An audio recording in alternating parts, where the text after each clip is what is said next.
Alrighty. Are we live? I said, are we live? Are we live in the house today? Are we live? Yes, we are. Well, let's get it. Sorry, y'all. These animations held me up.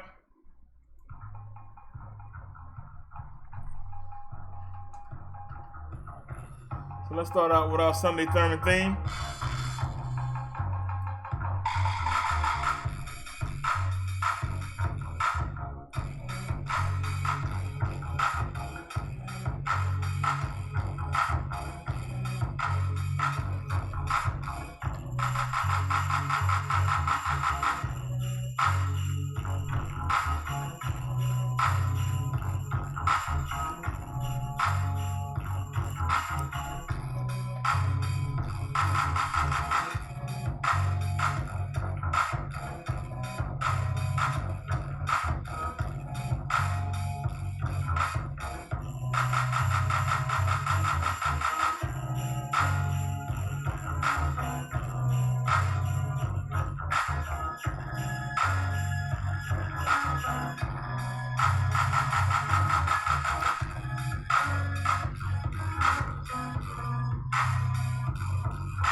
Liz Unknown.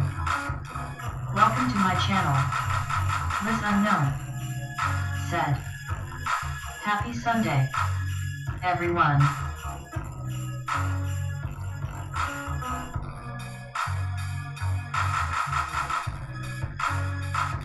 So I think it's this one. Bring it down. Not good. Welcome to my channel. Liz Unknown said, is that an automatic thing? That ain't it.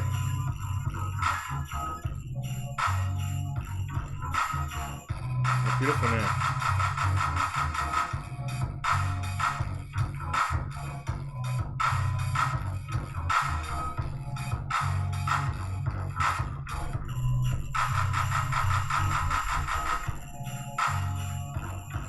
Brother Derrick said, hello.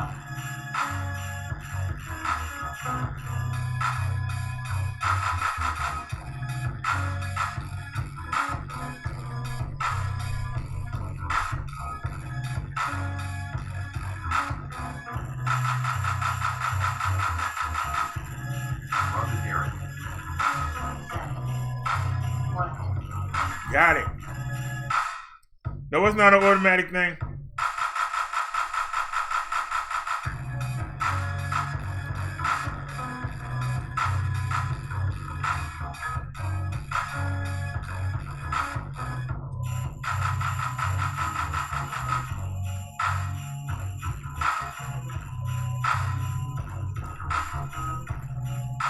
Liz Unknown said, oh, okay.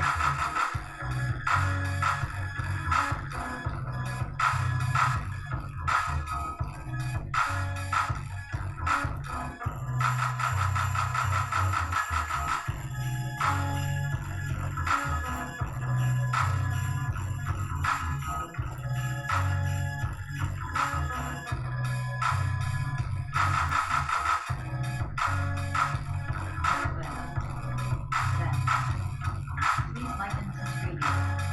Call and back 443-461-3518.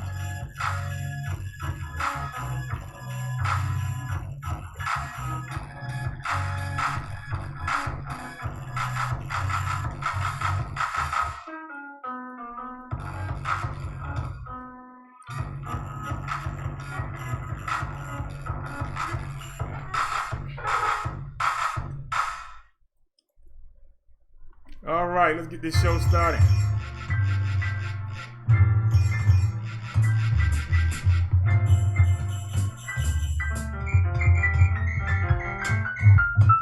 Come on and hold me tight, but all you wanna do is fuss, cuss, argue, and fight. See, y'all ain't right. All I wanna do is hold you tight, but all you wanna do is fuss, cuss, argue, and fight. I can't help you out with that, but check this out. Take it easy and take it slow. Welcome to the BD show. Take it easy and take it slow. Welcome to the Brother Derrick show. You other YouTubers, y'all straight greasy. Your whack beef videos sound cheesy. Please, somebody release me. Take it easy and take it slow. Welcome to the BD show. Take it easy and take it slow. Welcome to the Brother Derrick show. I ain't stressing. I'm here to teach a lesson. I ain't stressing. I'm here to teach a lesson. I ain't stressing. I'm here to teach a lesson. Keeping you other YouTubers out there guessing. So take it easy and take it slow. Welcome to the BD show. Take it easy and take it slow. Welcome to the Brother Derrick show.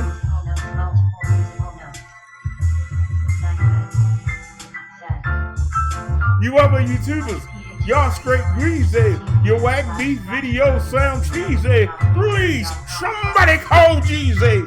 Take it easy and take it slow. Welcome to the BD show. Take it easy and take it slow. Welcome to the Brother Derrick show. Hold me tight. Hey, don't turn off the light. Hold me tight. Hey, don't turn off the light. Bring that beat back. Hold me tight. Don't turn off the light. Don't turn off the light. But take it easy and take it slow. Welcome to the BD show. Take it easy and take it slow. Welcome to the Brother Derrick show. You other YouTubers, y'all straight greasy. Your whack beef videos sound cheesy. Please, somebody release me. Take it easy and take it slow. Welcome to the BD show.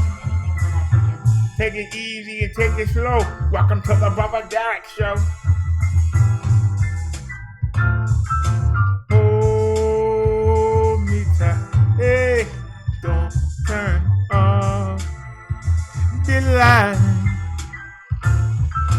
Hold me tight. Hey, don't turn off the light. Don't turn off the light. Take it easy and take it slow. Welcome to the BD show, the Brother Derrick show, the Bro Daryl show. Welcome everybody. Welcome to the BD show. All right, y'all.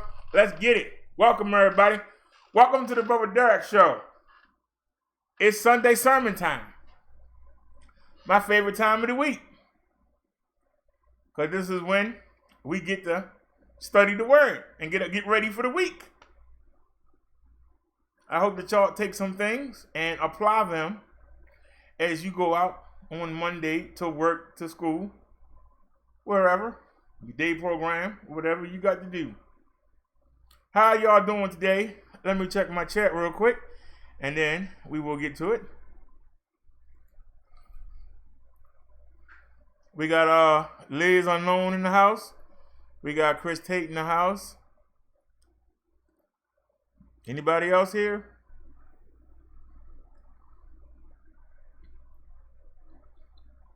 I see we had Tony here earlier.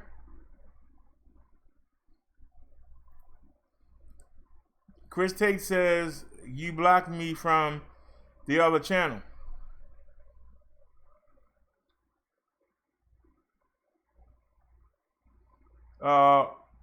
You said I blocked you? Well, I know for a fact, I cleared the block list before I started my show yesterday. So I know you're not blocked here. Said, I'm sure more will come. But we'll see. If you come here and behave, all will be well. We're not judgmental over here. If people come over here and they got an issue with the content that I'm putting out, I will give you a chance to address your concerns. If your concerns are valid, we can have a great debate. If your concerns are not valid and you want to call me fat or make fun of how I look, that's not debate. That's actually an insult match, and one in which you will lose. So that's when you get blocked. Chris Tate said, "Praise be." But this is Sunday sermon, so please do not disrupt Sunday sermon. We got the rest of the week. Y'all want to come in here and troll and act a fool? Please don't do that during the Sunday sermon. No, sir, I do not. Then we should not have an issue, Chris Tate. All you got to do is come participate. And the wrench holders will suggest that you get a wrench. That's how you get a wrench here. So, shouldn't be no problems. All right, y'all. We had 3 topics last Sunday, but we got turned around. So we only got 1 in. But I added a second topic anyway because I felt that the sector needed this. One person motivated it, but I think we all need it. And as y'all notice, the title is, Are You a Good Friend? What are some Bible passages that relate to friendship? And that's what we are going to take a look at today. So let me come back and block my pretty animations. I showed y'all how to make them last night. We actually had 2 computer shutdowns. So y'all see that they're not easy to make. Well, let's get to it. I bookmarked some passages.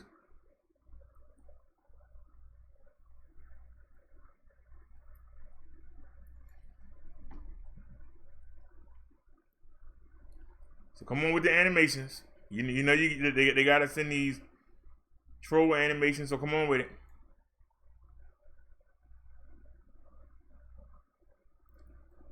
Amazon commercial.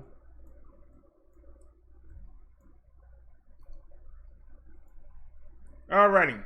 Bible verses about friendship. We'll get to that in a second. Let's see.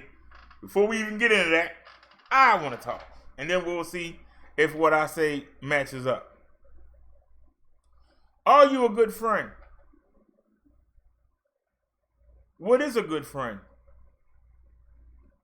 Do you think that you've been a good friend, but you aren't? So let's tackle that. What is a good friend?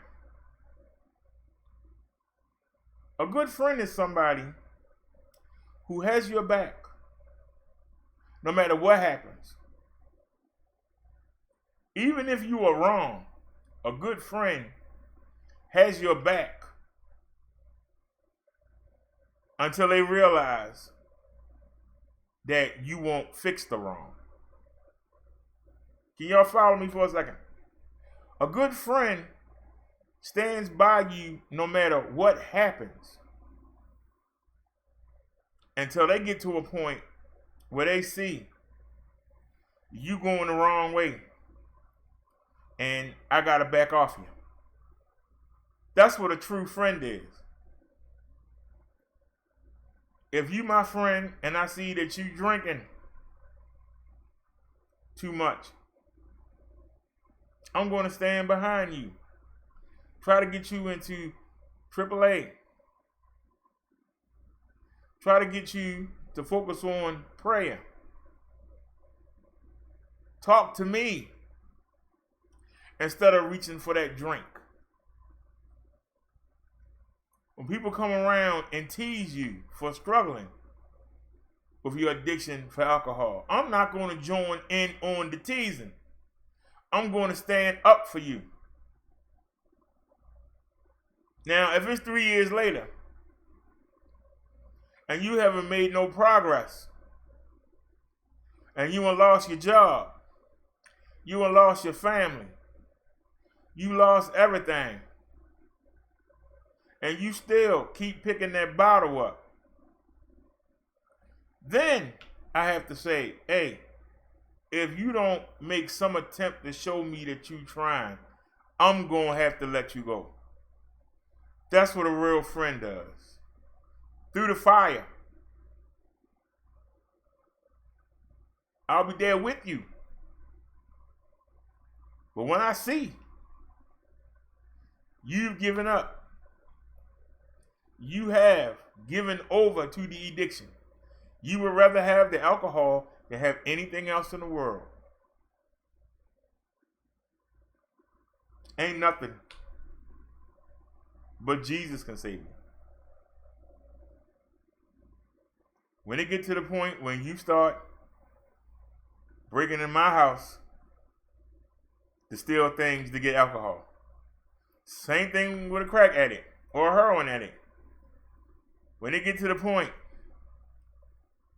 even if it's a sex addict, some of you ladies have friends and y'all know that they're addicted to sex and they lay up with any daggone thing. When they start hitting on your husband, you got to say, hey, I'm your friend. You gonna do me like this?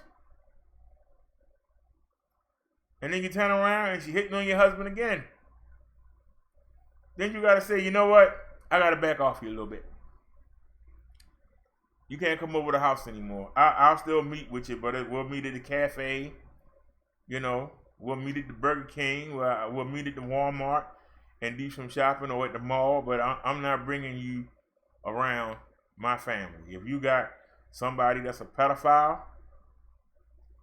and you trying to help them after they get released, and then you see they start looking at your children kind of strange, it's time for you to say, hey, oh, bro, oh, nah, I've been trying to help you, but, you know, you ain't trying to help yourself. And if you ain't helping, that's when I got to back up. As long as you trying, I'm right there fighting by your side. But when I see you're not trying, that's when you gotta back off. Because if you let that Tony person... Kandini Mustafa. Welcome to my channel. Tony Kandini Mustafa said, wow, y'all, no type of notification yet again, SMH.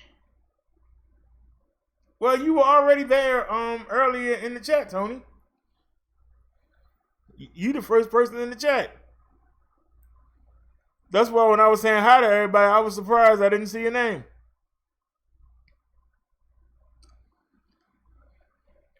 Now, when the going gets tough, that's when you find out who your friends are.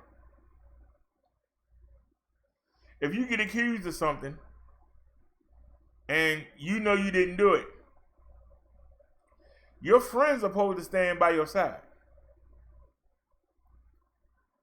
Now, if it turns out you did do it, said, that welcome. Liz Unknown said, to my channel has to be automatic. Tony Kandini Mustafa said, damn it, PLS continue BD. Actually, I can turn that off if it's bothering y'all. Hold on. Let me just turn that off. Alrighty, it's turned off, y'all.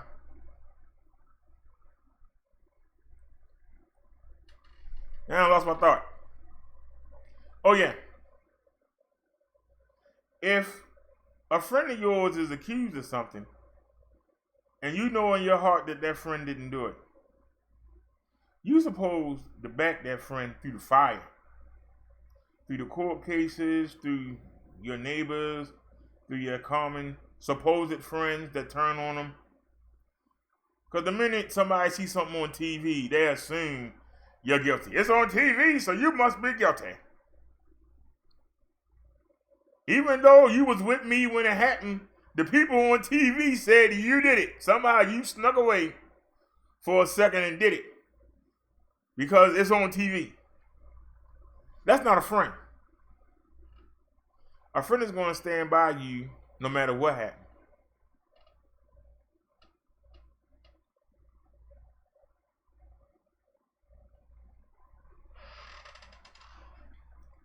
You know, I notice a lot of people online will ride with somebody. And I'll give you an example. Last night, some troll came in here and said they're going to report what I said to the FBI. After that point, we got nothing but trolls talking in the chat, even though we had 9 people. But I understand. I don't understand what them reporting what somebody said on YouTube to the FBI would do. I mean, if the FBI ain't got nothing better to do than to come knock on my door, I welcome it. Because I guarantee you, they'll leave with a smile on their face.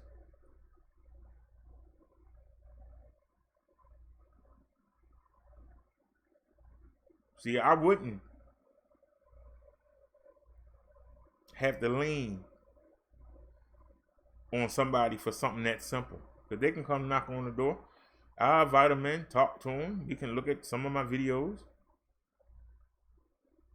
And they'll leave with a smile on their face. I'm not worried about it. But I noticed that nobody else chatted. Up until the end when Naya came in and blocked one of the trolls. And she was seconds because I was actually backing out to go do it.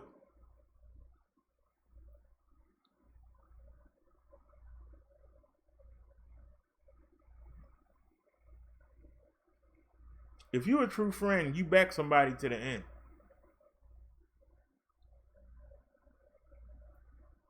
I got a true friend. But the one friend we all have is in Jesus. And you make a friendship with Jesus, that opens the pathway for you to have a friendship with God. Those two should be your most important friends. It's good to have human friends, but Jesus and God are your most important friends. And people that want to separate you from that friendship are your enemies.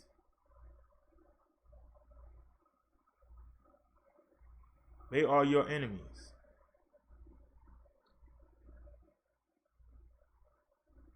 If somebody says to Brother Derrick, I'm going to come hurt you, I'm going to turn it over to BROTHA. And I'm going to turn it over to the power of Jesus Christ. Because he will give BROTHA the power to snuff out anybody who does attempt to do me harm. And I'm talking about physical harm. I'm not talking about you flagging something, because we just get no channel. That's not a big deal. We're not talking about you making the video. We'll just make a counter video. That's not a big deal. We're not talking about, well, I'm going to go down there and try to stop you from getting your QMB or whatever. I know for a fact that my QMB was stopped. It was held up. Why? I don't know. Because I turned the paperwork in. But we don't let that stop us. Hook, nickel, by crook, we keep going. And if you call somebody your friend, you supposed to stand by them no matter what. Even if they do something you don't like, they still your friend. And you supposed to explain to them what they did that you didn't like, and could they not do it again. But for you to walk away from them without seeing exactly what the issue is, that's not being a friend. I consider that being a coward. As long as things are going all right, I'm there with you. Soon as the issue come up, I got to go. I can't rock with you. Well, you're not a friend. You're a hanger-on. Notice the word hang. I will hang with you as long as everything is good and kosher. But as soon as something get rocky, I got to go. That's not a friend. That's a hanger-on. Are you a hanger-on? Or are you a friend? We look at cases every day where we see people in the beginning of the video, they all having a good time. Then you see a fight break out. What are the majority of the friends doing? Standing around. Most of the time, they see you getting beat up. They tell you, get back in there. If you're a true friend and you know your friend cannot fight, why would you send them into battle? But we've also seen videos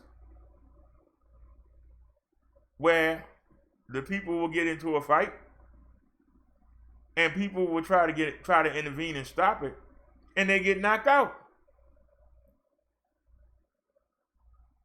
And then the people would laugh. Oh, he got knocked out. He should have minded his business. No, he was trying to defend his friend. He was being a good friend. It's just too bad neither one of them could fight. But they still stood together. We've seen plenty of videos. A friend is going to go down with you, and then y'all will build back up together. A friend is not going to desert you. Well, they ain't messing with me. You know, you on your own, son. You know, I'll holler at you, you know, when it's all over, you know, I'll email you or hit you up on a text and see if you're all right, but I'm gone. See, that's not a friend. Because if that was a friend, the friend would be trying to calm down the situation, not amp it up, not try to make the situation get worse. That's not a friend. And I say this several times to those in the drug game. When you get caught, don't nobody come visit you. Don't nobody send you no letter. Don't nobody make sure you got money on your commissary. But as soon as you get out and they see you ain't got no prospects, well, I can put you to work. Here's another pack, and let me send you out here so you can get locked up again, but let's see how much money you can make me before you get locked up again. That's not a friend. But in that person's mind, well, at least when I got out of jail, he got work for me. But that person is sending you right back to the jail. It might be a week. It might be a month. It might be a year. It might be 2 years. But eventually, you're going to get caught again, and you're going to be sitting right back in that jail cell. And when you're in that jail cell, who's going to send you a letter? Mama. The women you was messing with. Unless you got children by them, and they might send you a baby picture or something. If you get lucky, some of them might actually bring the baby down there. Let you see it. If you're lucky. But soon as you get back out, you sell a couple packs. You got some money in your pocket. They'll be right there. Hey, you're back up. Hey. We need to determine what is a real friend. Even in our relationships, what is a real friend? Is a real friend somebody that only come by to see you when you up?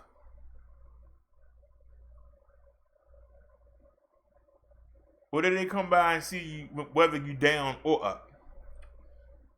If they see that you low, do they come say, hey, let's go out and do something? Well, I just paid my bills, my money a little tight. Oh, well, shoot, I can't fool with you, man. I'm ready to go party.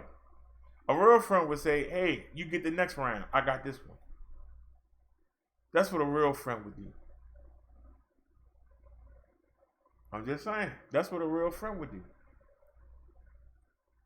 They enjoy your company. And maybe you can't pay your way for what they want to do. If they want your company, they'll pay your way.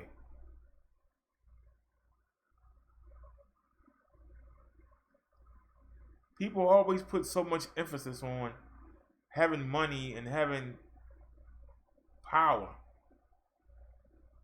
But look at what Jesus said.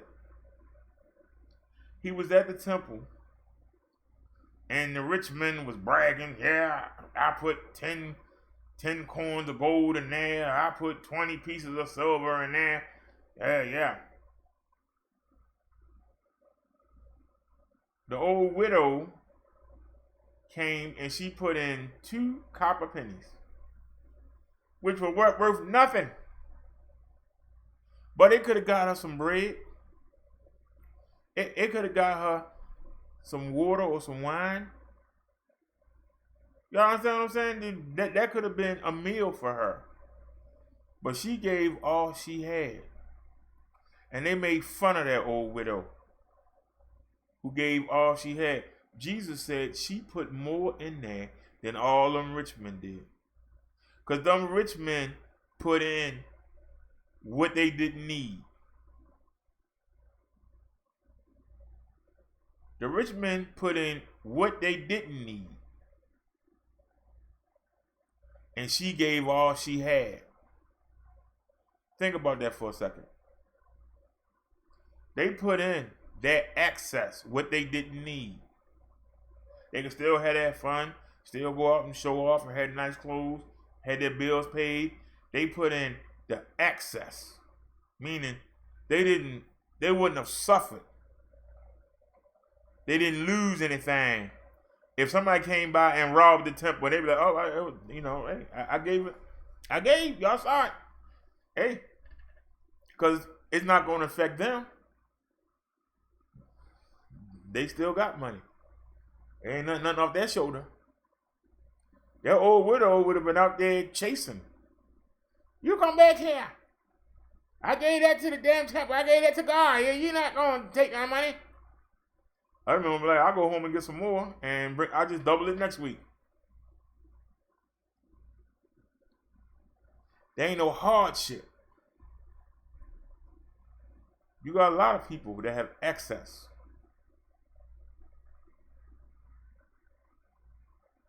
And they think because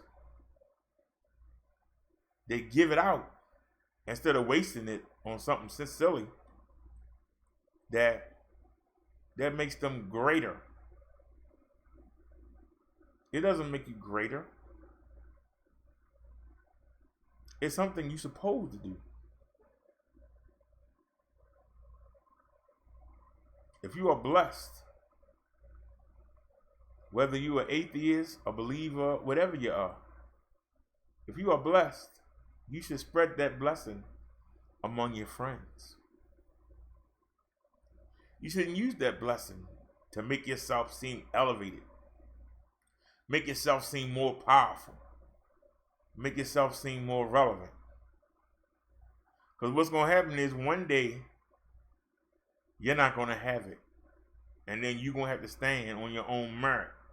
And if all you are is hiding behind somebody's name or hiding behind some extra money you got or hiding behind some extra property you got, what's going to happen when you don't have it? Will you be able to stand on your own?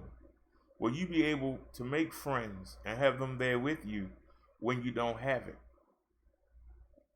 But there are a lot of people that were up and doing well. And everybody, hey, what's up, buddy? And hey, where we going today? And hey, we going to that new club. I know you got the bottles, right? I know we getting that VIP. We rolling with you. What happened when you ain't got the money to get the VIP and to get the $200 bottles? Where the people gonna be at? The next person that got it. And you're gonna be sitting lonesome.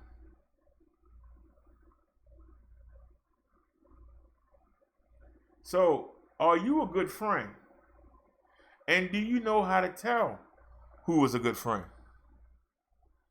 Are you a good friend, and do you know how to differentiate a hanger-on or somebody that really does care?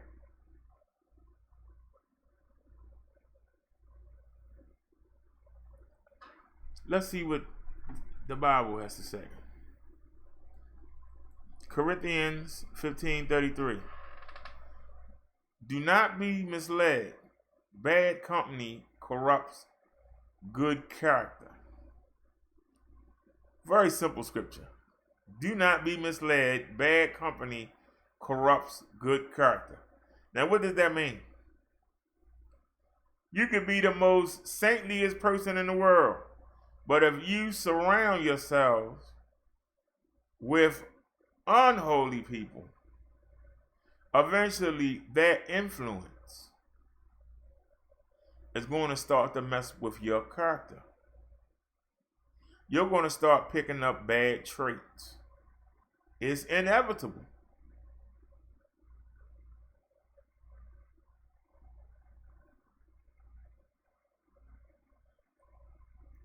I'm a living example.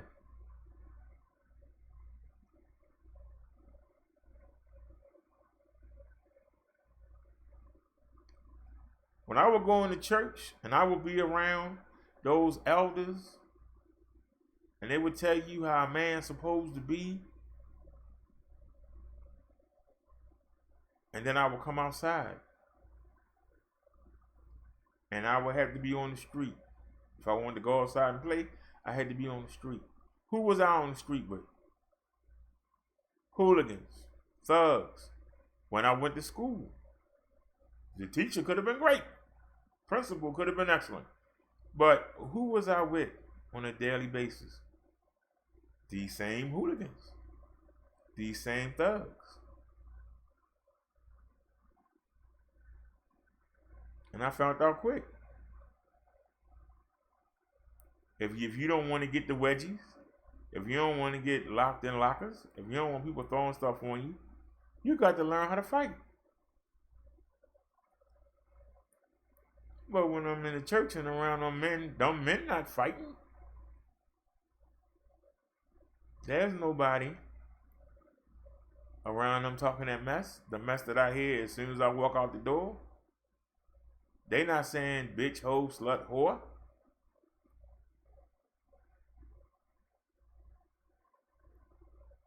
And then you wonder why I had to have a split personality. Because I had to have somebody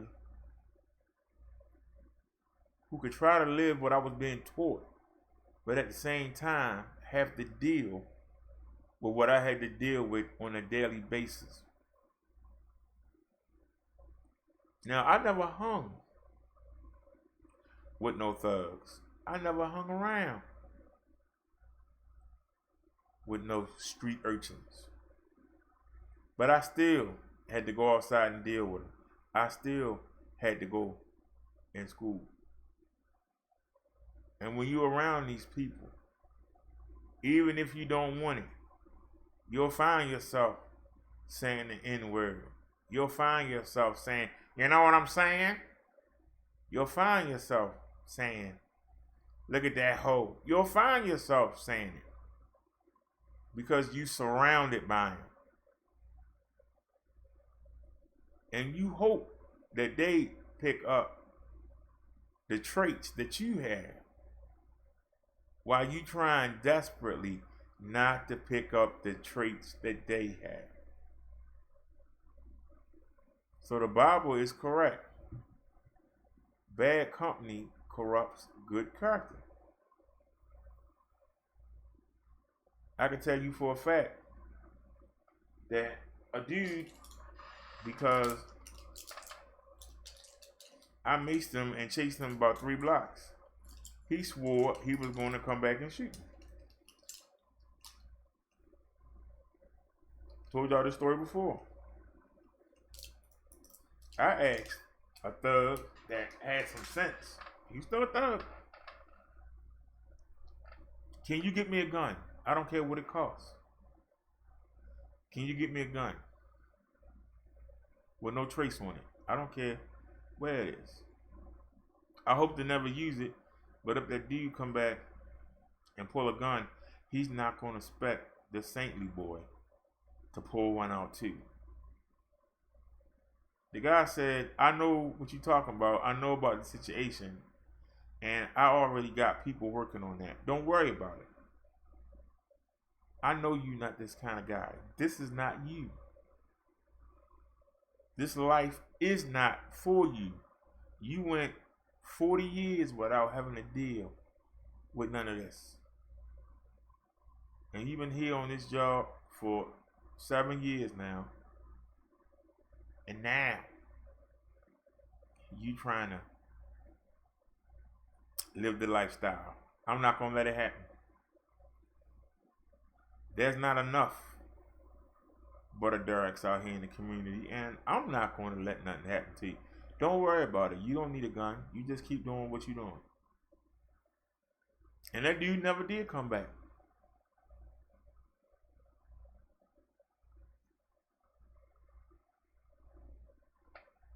That taught me a good lesson. Because I had to work around these drug dealers, around these thugs. I had to keep them in line so that the store could make money. And you think that nobody see what you're trying to do. Because I would sit and I would preach to them. You would think that nobody see what you try to do. I used to go to they had a drug rehab place and they had their own church. I used to go over and attend church with them. My boss, who attended a nice church out in the county, would be like, why don't you come out there with me? Why you keep going over there with them?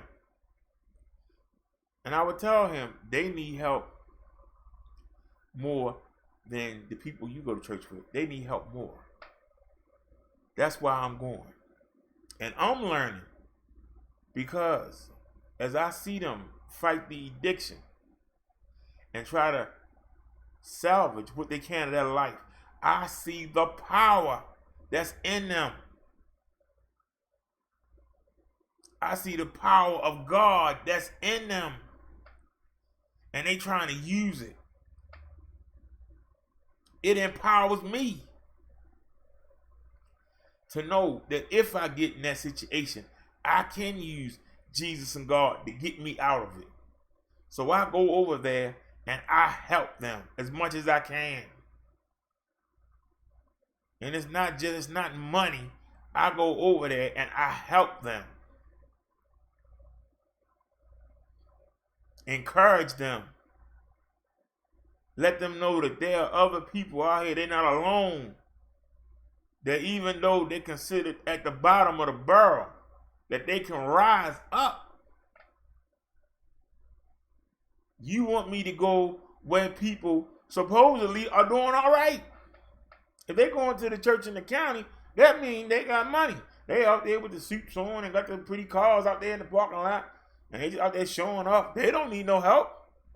They do need help, but that's a different kind of help. I'm talking about people that's down at the bottom. Those people that's at that church with them pretty cars in the parking lot, like that pretty new truck you just bought, boss. Are you actually over there trying to encourage these people? I got a little bit of money, and I go over there, and you know, I put $40, $50, you know, in the collection plate every time I go over there. But that's nothing. You could put $300, $400 in there, but you don't go. You go take your money up there to people that don't need it. So you tell me, who's doing more for God? Who's doing more for Jesus? I'm down there with the people that's at the bottom that need the help the most, while you out there just living it up. Don't tell me not to go over there.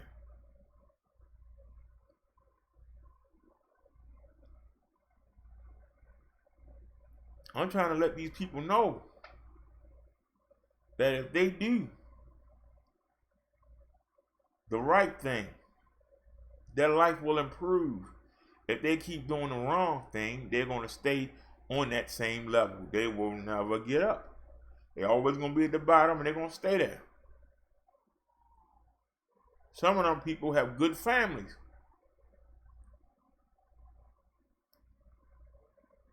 Families want to help them, but they want to keep doing what they're doing. And for the longest time, I thought that maybe I was wasting my time. But one day, there wasn't no parking spots.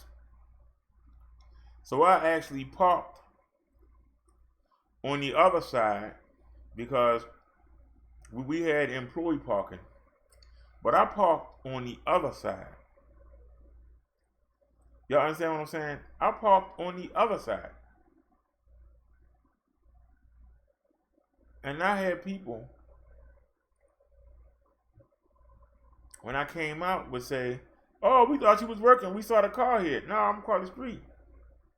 I was over there at church. Why you didn't go?" They go, I couldn't make it."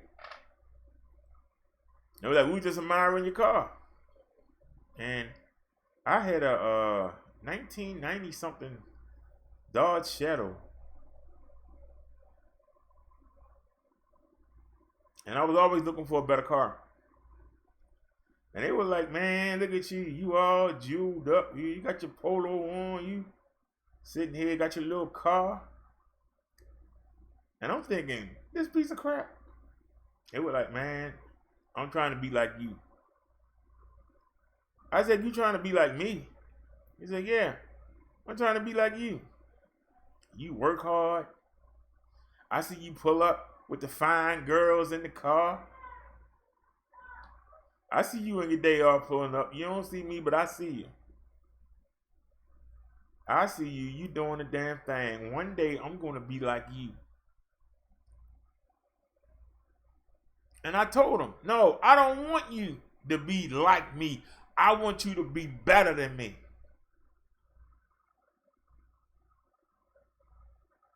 Be better. If you see what I'm doing, do more. "I don't know, man. If I get straight, I'm getting out of here. But I see you going over there. You having church with us, and you come to our flea markets and stuff. I'm not doing that. When I get straight, I'm getting out of here." I said, "You know something? You're going to wind up right back here. You need to keep the things that you are being taught. You need to keep them close to your heart. And you need to be here to help others. That's going to strengthen you. When you see others reach their goals and you're helping them get there, that's going to make you stronger. It's going to make your faith stronger. It's going to make your inner strength and resolve stronger." He goes, "Well, I didn't think about it that way." I said, "Hey, you got to realize, you looking at me, there's somebody from over there that's looking at you. How long you been clean? A year now? There's somebody that been clean 5 days that's looking at you and saying, I'm going to reach that year." Go help them. Go encourage them. Instead of trying to leave and abandon them, go show them, how did you do it? So they can do it. This is how we help each other. When we drop our prejudices, when we drop our discriminatory ways, and we say, how can we help these people? First thing you got to do is get yourself together. When you're together, then you can go help somebody else. Helping somebody else to reach a small goal while you trying to reach a big goal gives you more power, resolve, and strength. to reach your own goal. That's why you hear me laughing at these people that try to make videos about Tommy just to try to get y'all to watch them, but they not doing anything to plan. I can't talk about this man forever. What else can I do? They not setting no plan up. And that's why they had to keep talking about him, because won't nobody watch him unless somebody talking about Tommy. Talk about Tommy, talk about you Freeman. Talk about Vic. Talk about somebody. When it's just them, the people don't come. It's a sad thing. But it's the same way. Wouldn't it make more sense to say, hey, Tommy, I think I'm doing this wrong. I'm trying to be like you. By talking about you, it's not working. What am I doing wrong? Maybe the man will sit there and say, hey, let me tell you what you're doing wrong. But nah. Yeah, you won't do that. But you'll keep making videos against them. And then wonder why you don't get nowhere. You're in the same circle. Just keep going the same circle. You don't get nowhere.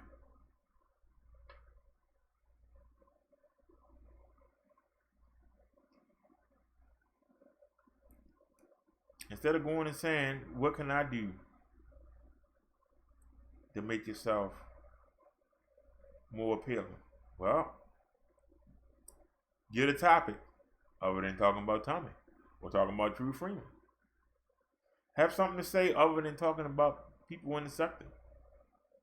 See how far you get. Because while you talking about people in the sector, you can't go no farther than the people in the sector. Why not talk about other things? Well, when I do that, nobody don't watch. Well, then come up with better topics. Stop worrying about how many people are watching you and start worrying about the content that you put out. Sometimes we get 4,000 views. Sometimes we get 13. I don't worry about that. Did I produce a good show? That's what I worry about. Did somebody learn something from a show that I did? That's what I worry about. Because I can tell you, the first time you step on somebody, the first thing they're going to say is, all you do is talk about this person. You call yourself a YouTuber? And y'all see them going back and forth all the time, just back and forth, back and forth. But that's all they got. I don't want to be that. And be consistent. One minute you with this person, next minute you with that person, next minute you on a panel with this person, the next minute you making videos hating the person who you was on the panel with. I mean, there's no consistency. So how do you expect to grow?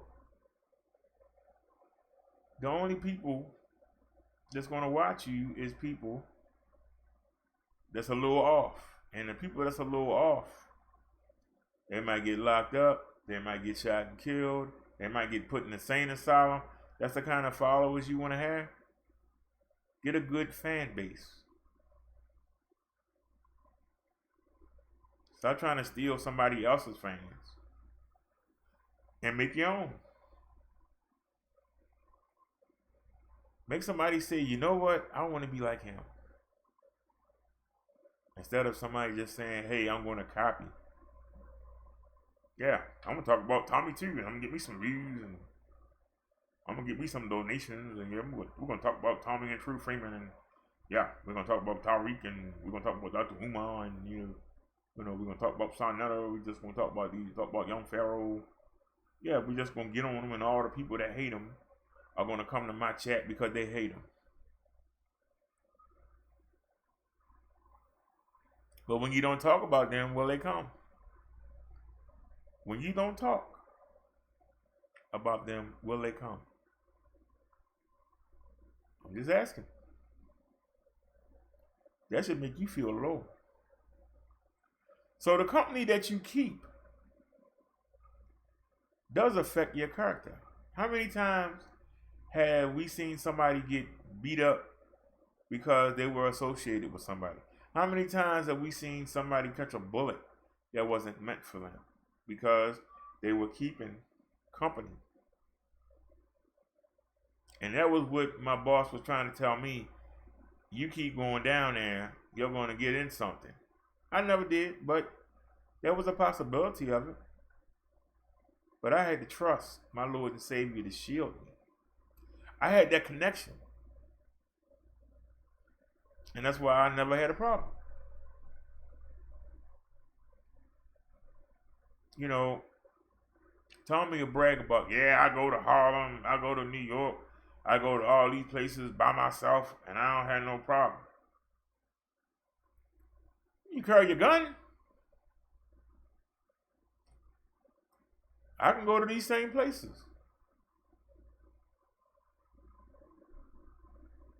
But I can do the same thing because I got faith. I got somebody watching over me. And if the devil sends somebody to come, I got somebody. I actually got 3 people.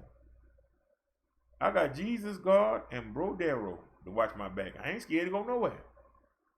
I ain't scared to be nowhere. I've been in the lion's den. I ain't been in the belly of the beast. And then walked out without a scratch. The only scratches I got on me come from inanimate objects. Non-human beings. I got this scar from a bike accident when I was 12 years old. I still got the scars from when I fell off the bike. I got 2 scars on my hip from when I slid off a big wheel. Inanimate objects have hurt me more than any human being on this earth. And I've been in at least 50 fights in my life and have never got hurt. So why am I scared to go somewhere? Why am I scared to be somewhere? Y'all was worried when I followed them guys down there to go get that free gum. I wasn't worried.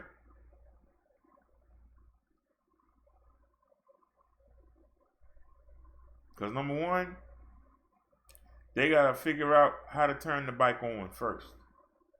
If they try and ride it, it's only one gear. It's very hard to ride. You can't get far. I got the alarm on there. All I got to do is hit the alarm. The alarm will tell me where the bike is.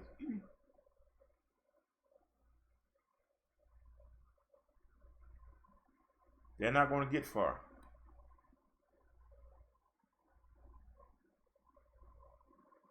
But I had faith.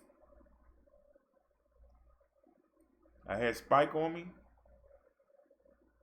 I had my brand new bottle of pepper spray on me. And I had a knife on me.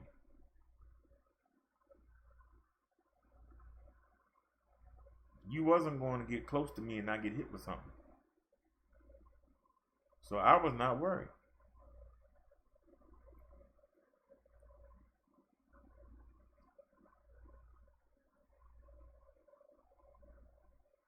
And y'all saw the young one kept asking, could he ride the bike? Kept looking at me. And when I told him, don't let the look fool you. There ain't no man I can't suplex. Even with this pacemaker. There ain't no man that BROTHA can't suplex. Even if he can't lift you, he can trip you. He can take you off balance. He'll take you down. And he's not going to let you up until the police come with the guns drawn. We not worried. I got Jesus and God behind me no matter what. I'm not going to get hurt.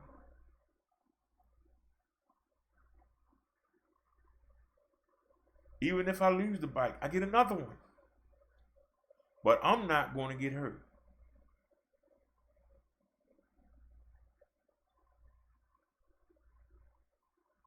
That's the difference. Well, you shouldn't have risked it. I agree with you. I shouldn't have went.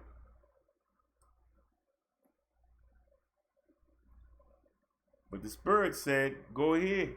I got you. Okay. I'm going to listen to the Spirit. The Spirit said, go ahead. And nothing happened. And we wound up saving $24. The dude said he had boxes and boxes, and he bought daggone 50 pieces. It's 100 and something in the box. This dude bought 50 pieces. He got boxes and boxes he don't use. I give them to you. Well, he didn't bring no boxes. He bought 50 pieces.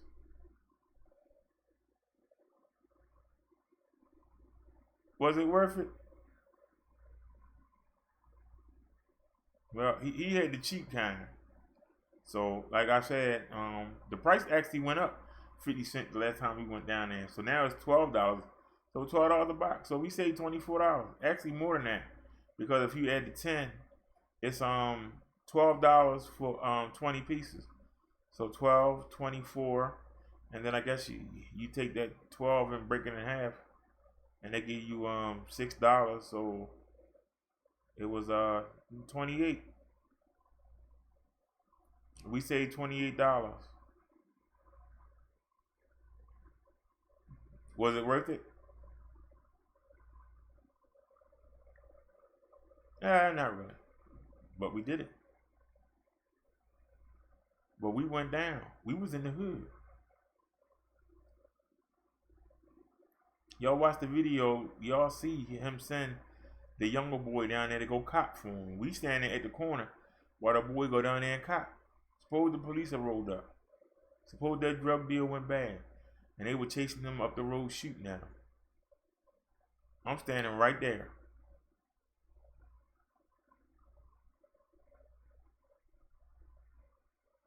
But none of that happened. Because I had the power of God and Jesus Christ behind me. And if something would have went off, I wouldn't have got hit. Wouldn't nothing have happened to me.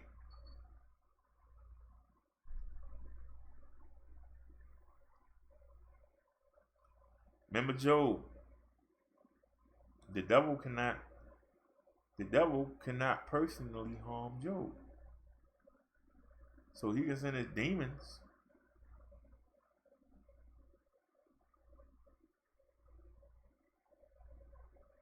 He personally can't do it. He can put it in the mind for somebody to do it. Now, if somebody picking you off from a rooftop or something, you know,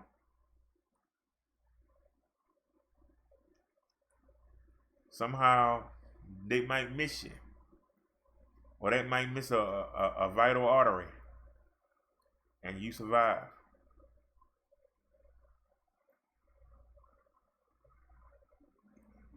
But you're going to be alright. And that's how I live my life. That's why when somebody threatens me, I look at them like they're crazy. Because you threaten me, you threaten God. If you threaten me, you threaten God.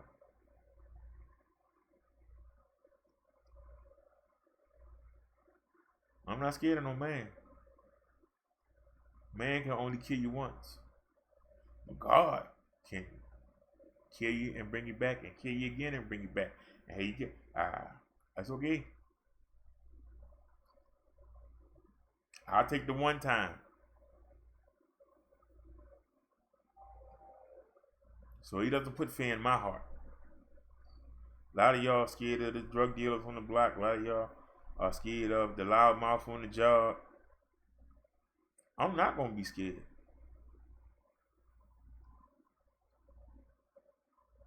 And if they decide that they're going to try to make an example out of me, I got BROTHA.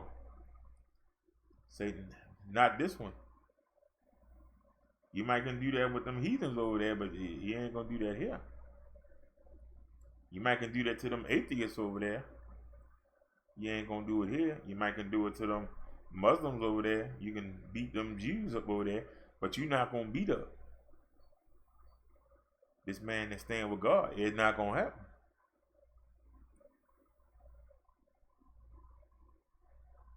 And it hasn't happened.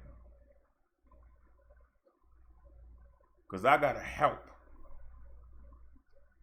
I got to help the devil to do something to me. And I'm not doing it. I ain't helping the devil do nothing. He is up there whining. Well, I done everything. I separated him from his family. I got him isolated. I got him up in that place in the hood, and he still smiles every day. What else can I do to him? I took everything from him, and he still smiles. What else can I do to him? You can't do nothing. Because all your trinkets down here. As I'm talking to y'all, I'm looking at this bike. He wanted to come get this bike. I'll get another one. It actually is another one. We got two of them in there.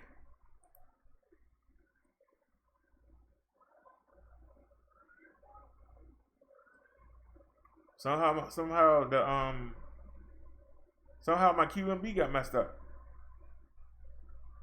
Social Security is talking about they taking a double payment. That's why I need to sell a bike. But the seat, I should have left that new seat that we bought. I should have left it on there.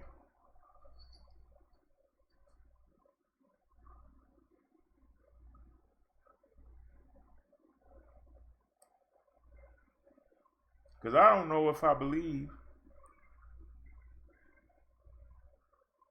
Actually, I do believe it.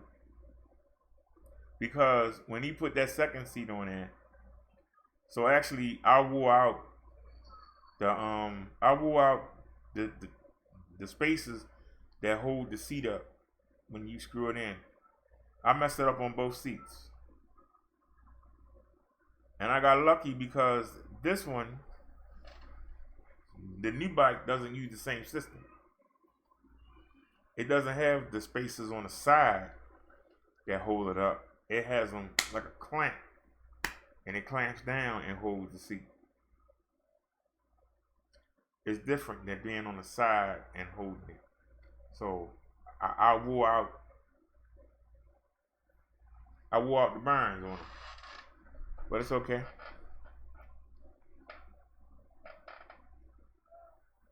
If I have to wait to the 3rd and I won't get my Amazon Prime back until the 3rd or 4th. But Monday, he's supposed to be taking me down to, which is tomorrow. He's supposed to be taking me down to a bicycle shop. And luckily, somebody donated. And if I got enough money, we'll buy the piece. And then he'll fix the seat. And then I'll put it back for sale. Or I'll ride it around and see if I can get one of these young drug boys to buy it. And hopefully that'll work out. Or push come to shove, because I could have ordered it on I ordered the piece with the gift certificate, but then they were talking about it's still $6 to ship it on eBay. I can get the whole thing for $6. So why was I gonna pay $11 with the gift certificate, right? Which wouldn't have cost me nothing, but then pay $6 when I can get it off eBay for $5.99. It wouldn't get here until the 15th, which would be too late, but it doesn't make sense. When I could buy the piece free shipping for $6.99, why am I going to pay 11 something for it and then pay $6.99 to ship it? Doesn't make any sense.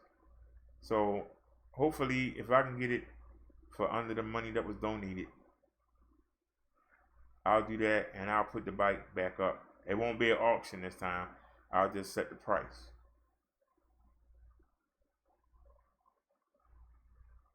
It won't be an auction this time.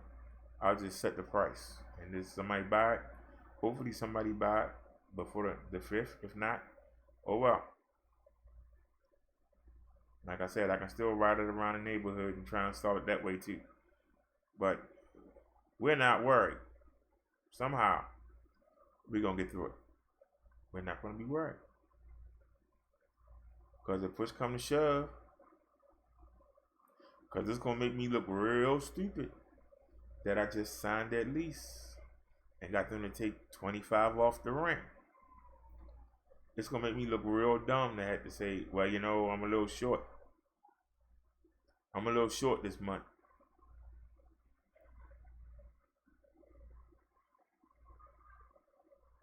But then we grin and bear it and make sure they get that money the next month. Or if somebody donate, be like, here, I got this, y'all can take this, we getting there, here. So we don't worry about it. I did pay off the BG&E, so we can skip that a month and then fix it next month. So all we gotta do is pay the phone. If I had to go a month without the phone, then we had to go a month without the phone. If I had to downgrade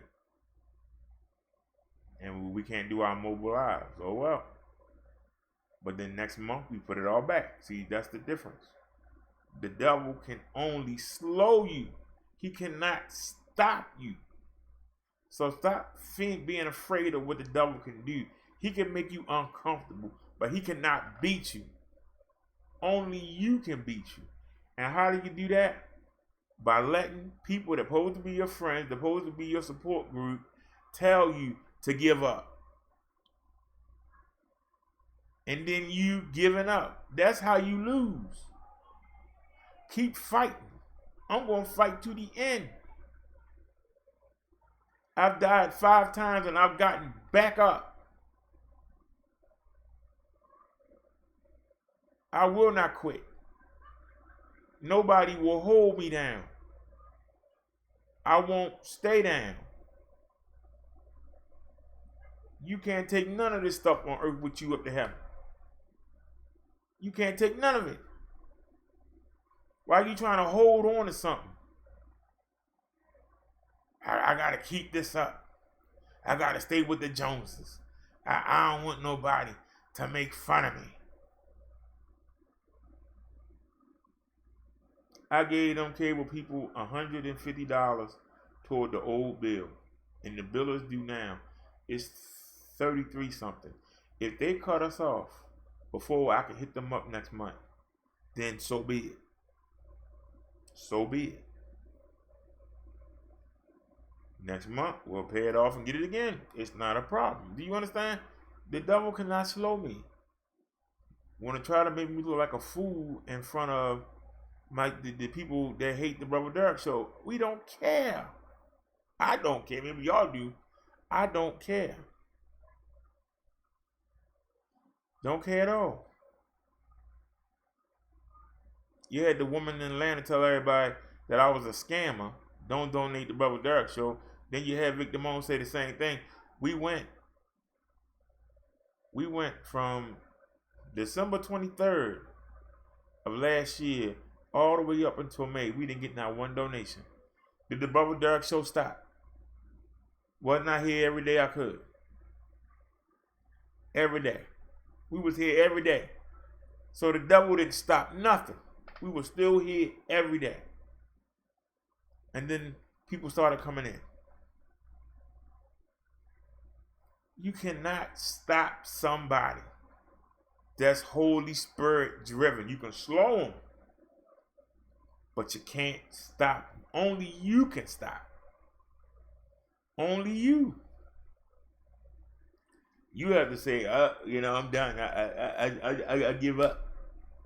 And there have been some days, and some of y'all can attest to this. I wrote to y'all and said, you know what? Sometimes I feel like it's not even worth it. Sometimes, I sit here and I see we put that great show out there, and they got daggone 100 views on, and get these people sitting there calling each other names, and they got hundreds of views. I mean, it's ridiculous. They getting all these donations, ain't teaching the people nothing. And I'm just sitting here like, okay, maybe it ain't worth it. But why? Did you come for donations? Or did you come to bring a message? Did you come to help people? Or did you come to get views? Did you come to be an alternative to what's going on in this sector? Or did you come to get clout? And no, we didn't come for clout. No, we didn't come for donations. No, we didn't come for attention. Then the fact that you ain't getting none of that, why should that be a reason for you not to continue on? If that's not what you came for, why should that be a reason? Go back to that verse again. Bad company corrupts good character. I never thought about getting a donation. Until when? I started talking to Victor Moan. I never thought of it. Somebody came in here and said, why you ain't got a PayPal link? And we got a PayPal link. I didn't think of it.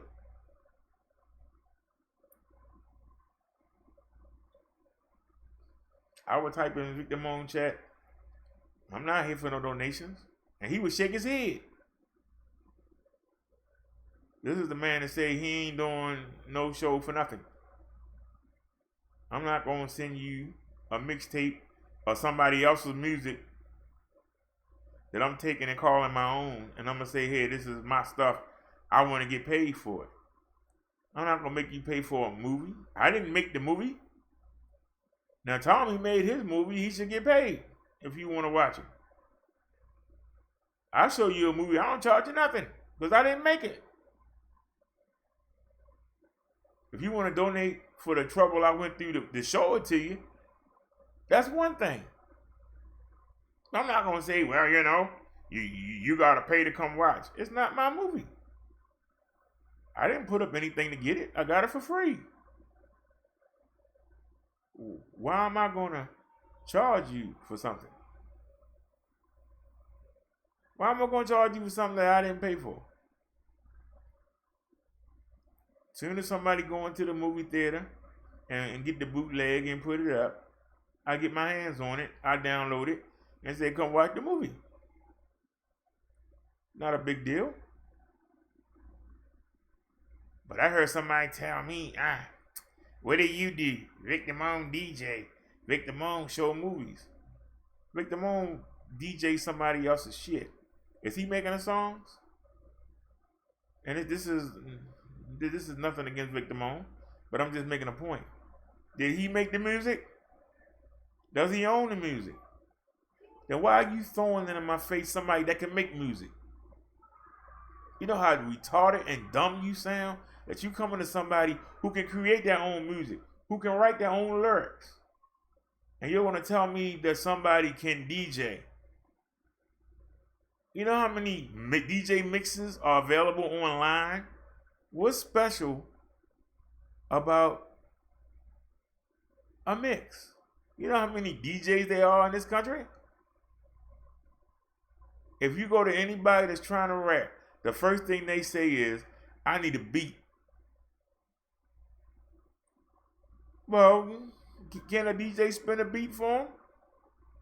No, they need a beat that's copyright free, that's theirs. Or they got to pay somebody. They're going to have a record company, and they're going to have to make a deal where they pay somebody. It's called a royalty fee. You never heard of royalties? When you hear them talking about royalty, this, royalty, that, they paying. When y'all hear them old songs, you know how much money the Ozzy brothers and them make off royalties to these rappers?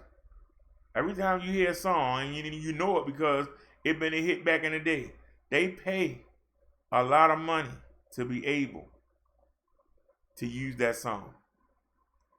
They pay money.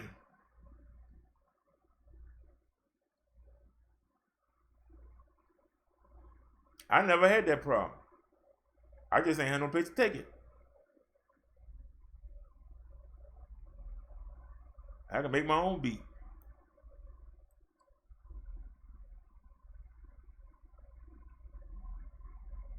I don't need to pay for nobody else's stuff.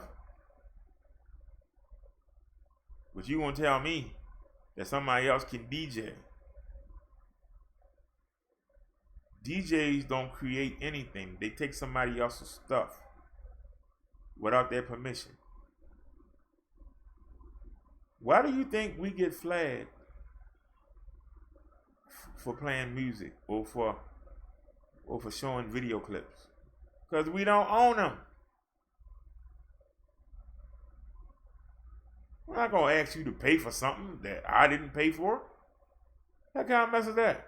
I get them on. You can get the same stuff for free. Why am I gonna ask you to pay for it? What makes it special is that, yeah, you can download the same stuff and you can sit at home by yourself and watch it, but that's boring. But if somebody provide a place where everybody can come and hang out and exchange ideas and get camaraderie, the platform becomes the key. That's what you should donate to make sure that you got something to come to and be with other people. But you can watch it by yourself. How much fun is that? I got 15 movies downloaded. I've only watched the ones that I've shown you. Watching a movie by yourself is boring, I think. But then I put it on the website and y'all ain't there chatting, so a lot of times I don't even watch them. I be outside. Y'all see me out there riding a bike the other day. Had the movie on. I'm out there riding to the store. Wasn't nobody chatting. What was special about the movie playing? Nothing. I'm like, let me go to the store and give me some Doritos.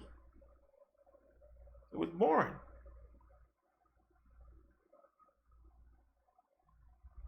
That's why we sit there. We got 2 websites and we don't do nothing with them. I ain't shown one movie in the past 2 weeks. But sometimes I go over there and go through the sector and y'all be missing some good stuff, but y'all don't come. I'm looking at people in there typing different languages from other countries. They watching. Y'all ain't watching, they watching.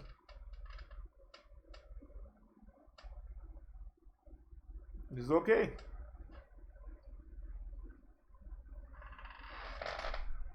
The one thing we try to make sure is we got the technology. We try to make sure we got the technology. Whether or not you take advantage of it is on you. But I'm going to put it out there.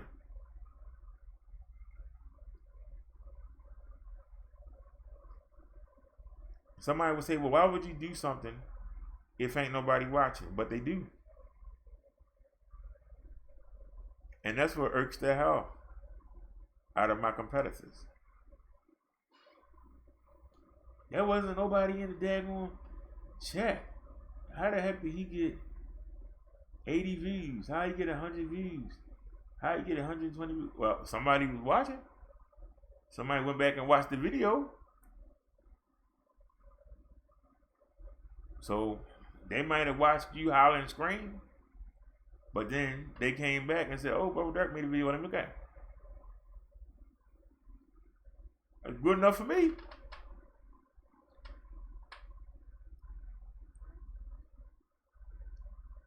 We went to the market last night.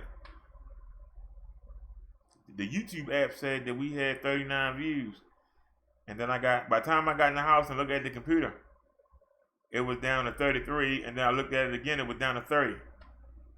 But the YouTube official said 39. Well, 39 people, that's not a lot. Well, I went to the market for the 3rd time in 4 days. And we still got 39 people to watch. And we not backed by no Soho Nation. We not backed by no army. We not backed by no Troop Nation. We not backed by no Tariq Nation. We not part of the Sonetta family. But 39 people watch me do something that people do every day. Go to the market. Somebody in Atlanta tried to copy us going to the market. You seen any more market videos? Have you seen any more market videos? No, you ain't. because it was a failure by her terms. Because people didn't come. I think she got 100 views on it, 110. To her, it was insulting. She supposed to get Soto Nation views. Soto Nation views are supposed to be 7,000. Not no 100 and something. Her exercise videos were getting 100 and something. She supposed to be getting 7,000. I'm still chasing that video that Tommy went to Netflix. I went to Twitch. I ain't beat that video yet. Closest I came was 44. I ain't beat that 6,200 video yet. But that woman got 7,000 on the Voltron when they thought Tommy was coming. On her own, she ain't got no show anywhere near that 7,000. Ain't got no show, even close to it.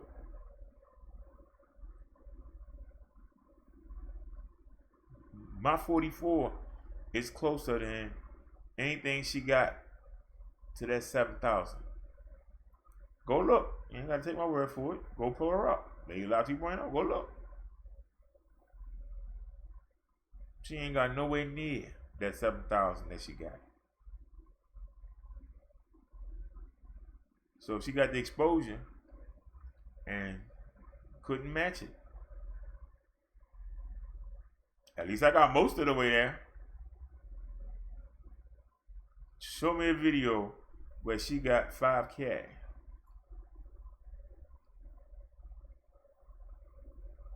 Show me a video where she got 6K.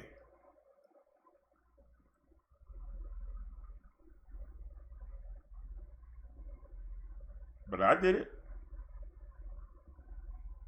We're just world star. We wasn't yelling and acting a damn fool.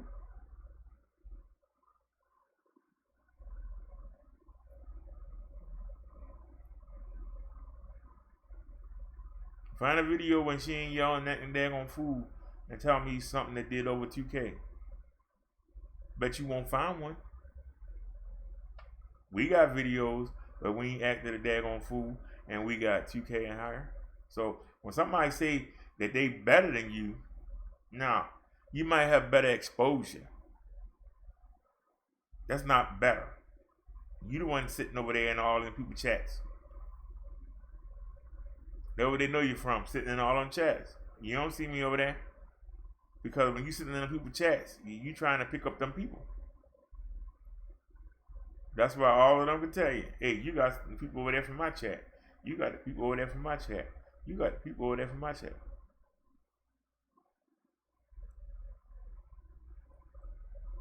When the people that came over that was watching Lala, when she told them not to come, they didn't come. Okay. When Victor Moan on that phone call told the army not to come, they didn't come. What did Brother Derrick do? Keep right on going. Some of them came back, some of them didn't. But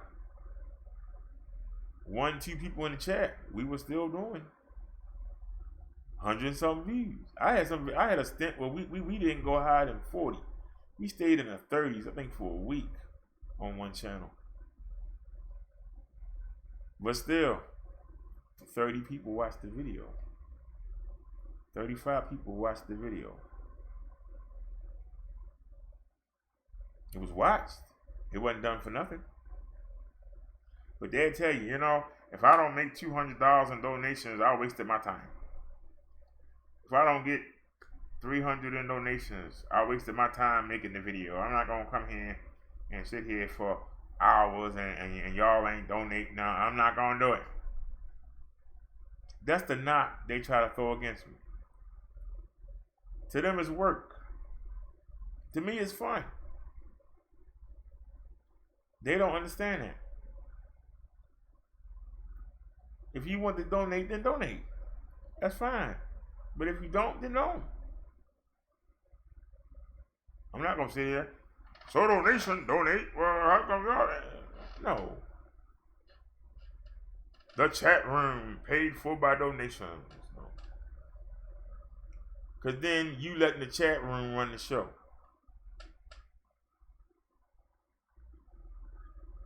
Somebody asked me the other day, Rick Damone is not your friend because he didn't help you when RE was blocking you in the chat room.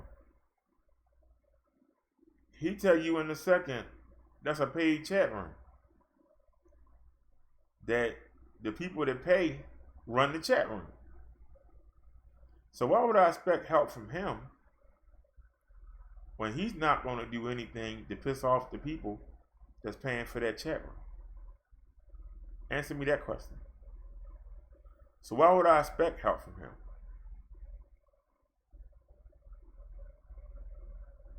Do y'all understand what I'm saying? When I stepped into that chat room, I knew I was at the mercy of the people that run that chat. And Vic Damone don't run the chat. The people that pay run the chat.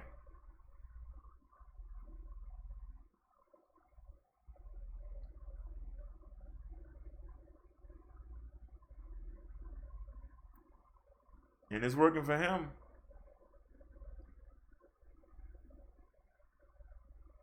But can you take him seriously when he's catering to the chat? Wherever the chat say go.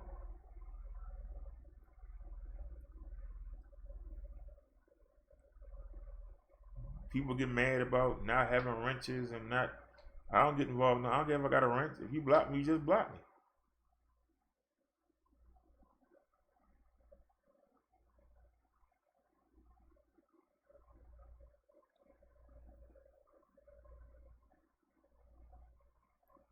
Yeah, a troll come in here and say, actually, they didn't say it. They said it in Tommy's chat.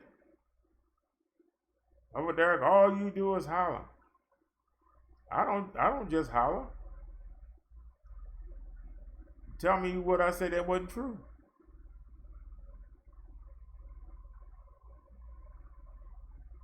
I don't see you coming back with nothing.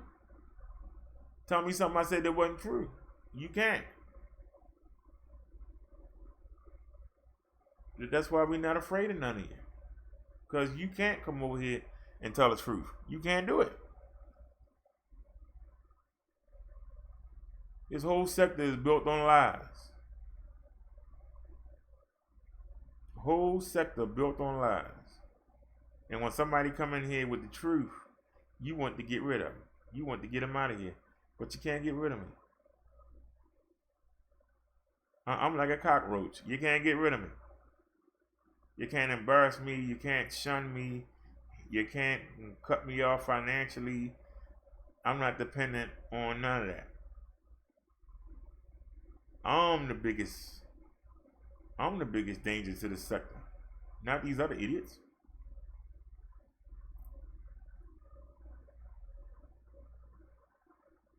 Trolls come over here. We ask them, what's your issue? What's your gripe? They say something. We logically shut it down. What else you got? You ugly. You fat. That's why you live in Baltimore City. They ain't got no answer. That's victory. Well, I'm gonna flag you down. I'm gonna call a lawyer on you. I'm gonna call the FBI. They admitting defeat. I can't get you on what you say. I can't get you. I cannot break down what you say. I love somebody to watch one of my videos and try and break it down. I'd be laughing my butt off. It's been a while. I've been waiting. How long it been since somebody played one of my videos and sat there and tried to talk over it? You don't see them doing it because they make them look stupid. How do you defy logic? How do you defy logic with silliness? You can't. The stuff I say makes sense. You can't make it not make sense. You can't take something that makes sense and make it not make sense and not look stupid. Like, what were you thinking about when you done that? Well, I was just trying to find something, you know. I was trying to find something to make them look bad, but I guess I couldn't do it. So I'm not intimidated. Other people get intimidated. I don't. I just laugh because I mean I find it funny. Because I would love for somebody to take one of my videos and try and talk over it, and then I just play it back and be like, really? You really thought you made sense? Really? Look at the people in your chat. Everybody take down their names so we know that these retards, and don't let them in our chat because we don't want them. These people totally brain dead. Look at this name. Look at that name. Look at what they said. I would have a ball. Because I wouldn't just attack what you saying. I would attack the chat too. I would literally attack everybody. Hey, look at this idiot here.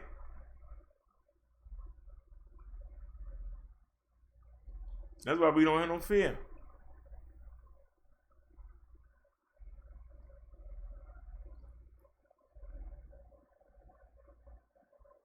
Y'all keep talking about, oh, they're going to send the trolls. Let them come. They can come. They can come give us a view. And they can come get embarrassed. Come bring your best. If you think you can beat the Holy Spirit, or you think you can beat Brodero, step up. Step up and get knocked down. Bring it. Bring it. Let me set the chat real quick and then we'll get back on subject here. Because I ain't read the chat in a while. You said, we rather hear you than Gertrude. It's not, I was asking because it was new. Liz said, it's not bothering me. Tony said, when was this BD? No name by Kathy. She said, video, open your eyes. I be in the spirit. Y'all keep trying to tell me open my eyes. I like to channel that spirit. And then she said, fixing dinner, but let's see, I did the right thing. I cooked beforehand. And I'm going to cook again after I got done. Liz said, hey, no name but cares. I'm serving dinner, laughing loud. I'll be in and out, BD. Okay, Liz. And then she said, okay. Chris Tate said, praise be on his eye. Artist Banoa says, Sunday sermon born. And you know what, artist? I actually was going through the moderation list. And your name was there. And I took your wrench back, and I see that was a good choice. You say Sunday sermons be boring. Well, then go over there and hear somebody hollering. Go ahead over there and see what somebody hollering. What did I make? Oh, I made salmon. I made salmon and chicken legs, corn and applesauce. Y'all ain't see them two big pieces of salmon? Man, I ain't gonna lie to you. I'm thinking about riding up there today and getting some more salmon. That salmon was on point. It was this thick. Boy, it was this long and this thick. I had to break it into 4 different pieces to get it one piece into the frying pan. I said, God damn, I'll go back and get some more of that. That salmon was on point. Chris Tate said, where the girls at? You in the wrong chat, man.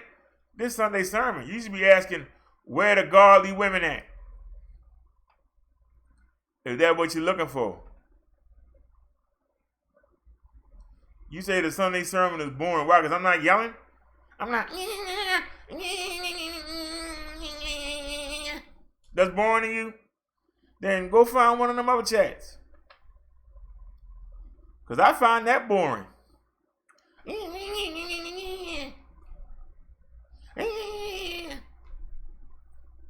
But since you want to bring that up, let's get into these scriptures here. And I'm going to tie it in.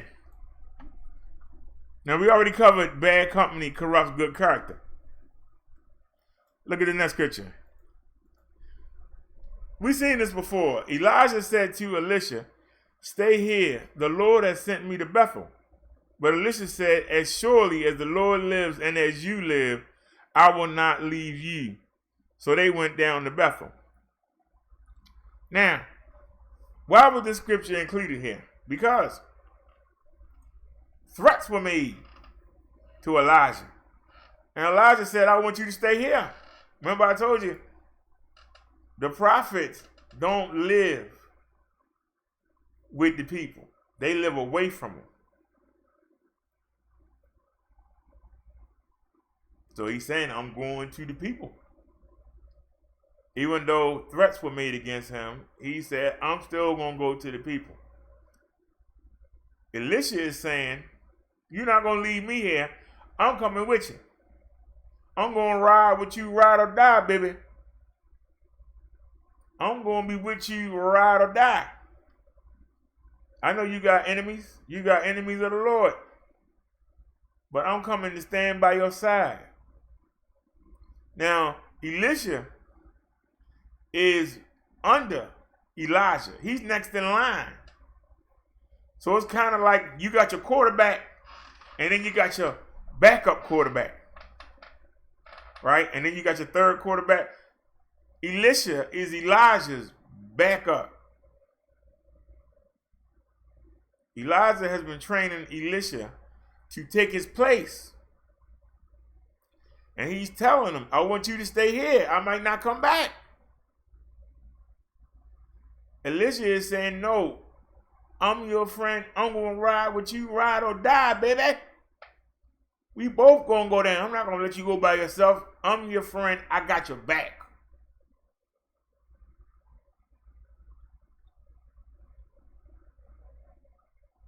If something happened to both of us, and the Lord allows it, that means that he got a third quarterback that's ready.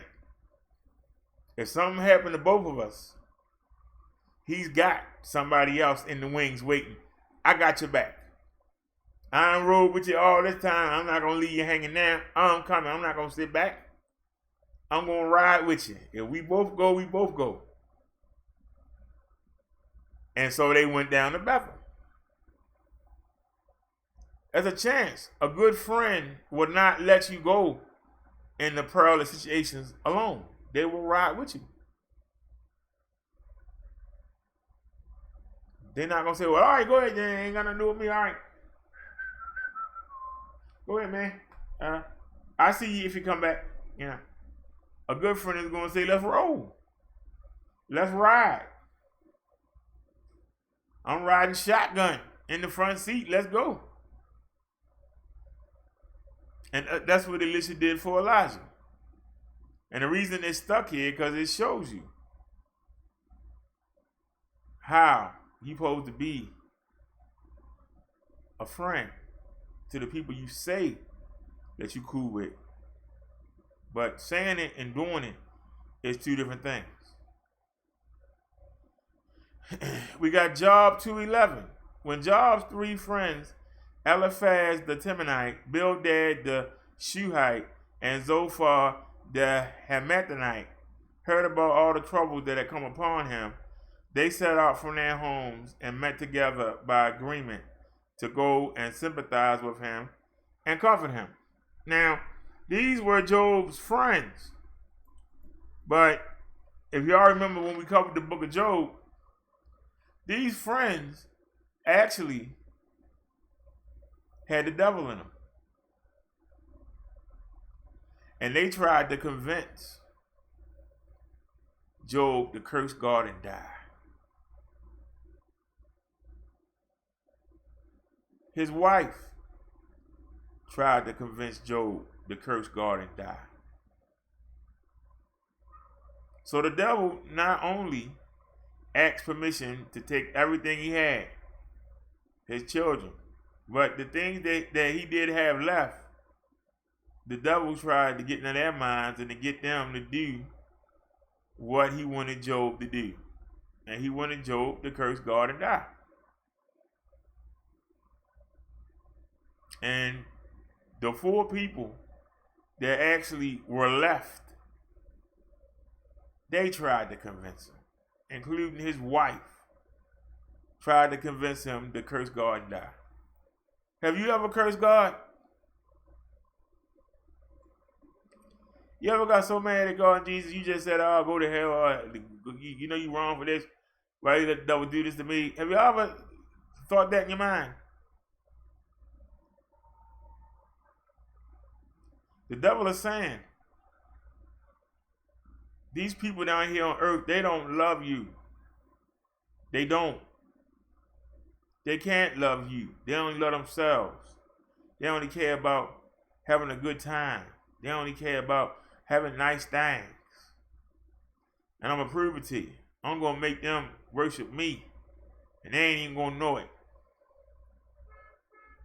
That's why he's so fast to snitch on you. Look at what Jack did today. Look at that, God. You going to tell me that's an uprighteous man? Look what he did. Stole the money out the daggone church thing. Look at him. He ain't a bit of good. God might say, well, he needed that to feed his family. Still, he stole from the church. He stole from you. He should be struck down. That's how the devil thinks.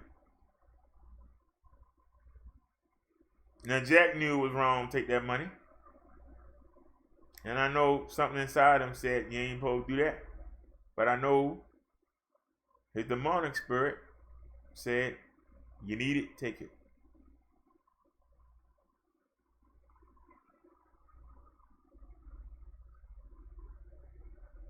Now, if Jack take the money, because he needed to feed his family, when he got some more money, if he went and put it back, then that messed the devil whole thing up. Well, he still took it. He still took it, but look, he put the money back with extra. It don't matter, it do matter. He did what he had to do, but he fixed it. I can forgive that sin. See, you're too soft. That's all right, he'll do something else. Give me permission to go down there and make sure that he can't pay his bill next month. And then let's see if he goes steal from the treasury again. And then you'll know my proof. These people are heathens. They don't listen to you. They don't care about being righteous. They just care about living day to day. They care about the stuff I provide, not you provide. I get them the shiny things. I get them to make up all these different things they don't need.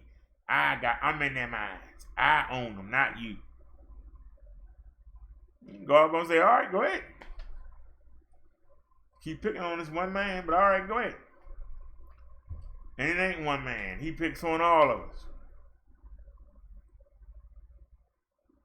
And do we let God down?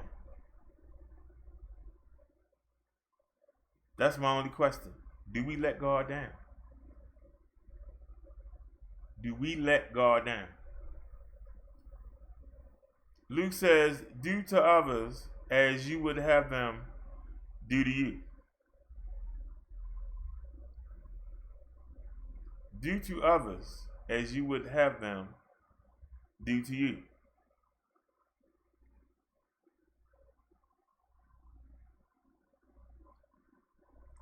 That's the clear as day. That needs to be broke down. Do to others as they would do unto you.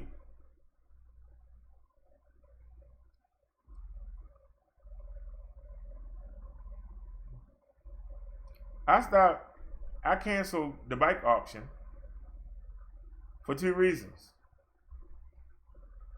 The 2 reasons are equal. The main reason was it didn't sell for nowhere near what it was worth. The second reason was we can't get the bike seat corrected. Now, if it would have sold for a decent price, I was thinking of shipping it. And then when the person contacted me back and said, I get on the seat and it tilt back. Well, seat was fine when it left here, is what I could have said. Must have happened during shipping. Well, yeah, you can go on Amazon. They only cost you know, $9, $10. Hey, what's your PayPal? I send it to you and go ahead and just order a new seat. You good, man? Ain't nothing wrong with that bike. I could have done that. But a good friend said that's not correct. A good friend of mine said that's not correct. You wouldn't want somebody to send you something that's not right. Now we wasn't gonna send it anyway because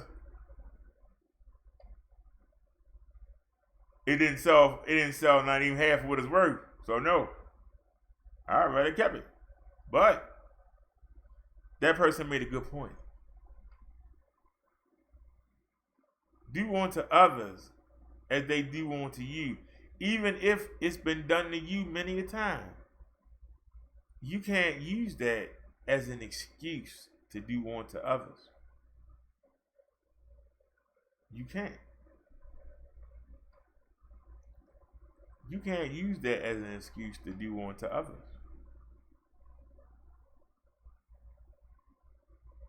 Think about that for a second.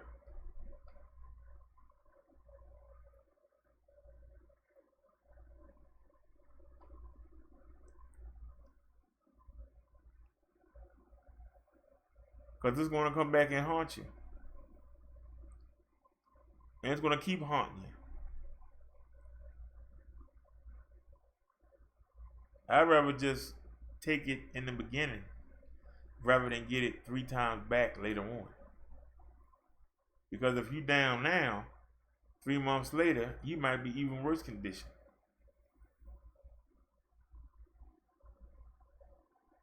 Do y'all follow what I'm saying?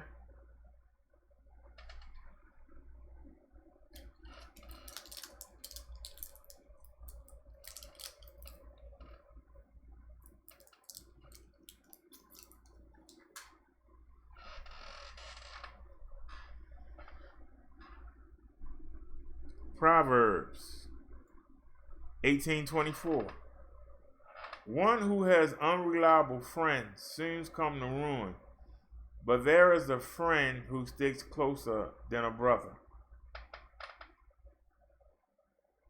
Those that has unreliable friends soon comes to ruin, but there's a friend who sticks closer than a brother.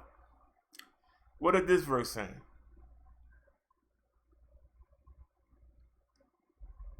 When you got unreliable friends, sooner than later, oftentimes sooner, they hurt you. They bring you down. They slow you up. They hold you back. But everybody should have a friend who sticks closer than a brother. That sticks with you no matter what. Whatever the trial or tribulation is, they got your back. No matter what happened, they got your back. Even if they don't like the situation you're in, they still got your back.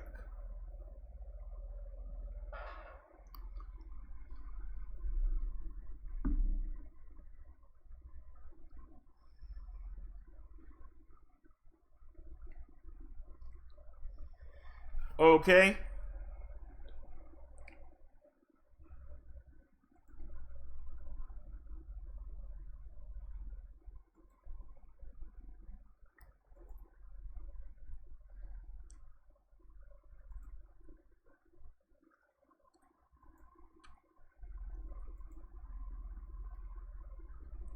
Well, I tell you, it's somebody. It must be somebody else then, because you don't forget that name. And I did pull a wrench from somebody with a name very similar to that. You don't forget that name. But I don't care either way.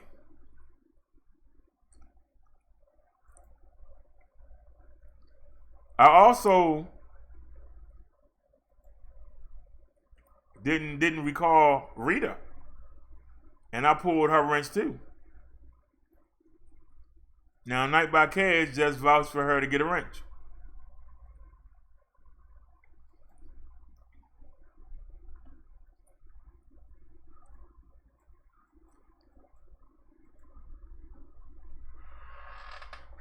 Proverbs 19 and 20.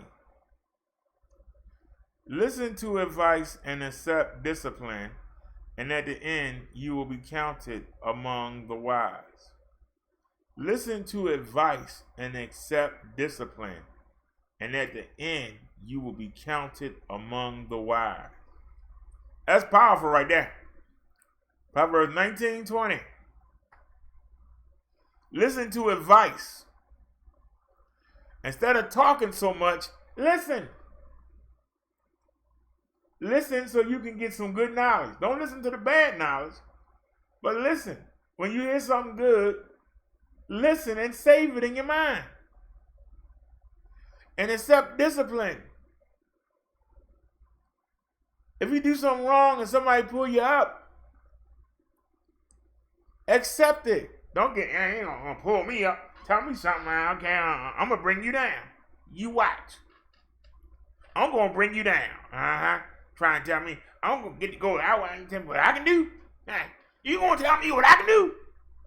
I'm gonna pull you down. Instead of saying, you know what? You're right. I was wrong. Maybe I ought to stop doing this. Maybe I'll get accepted better in the community.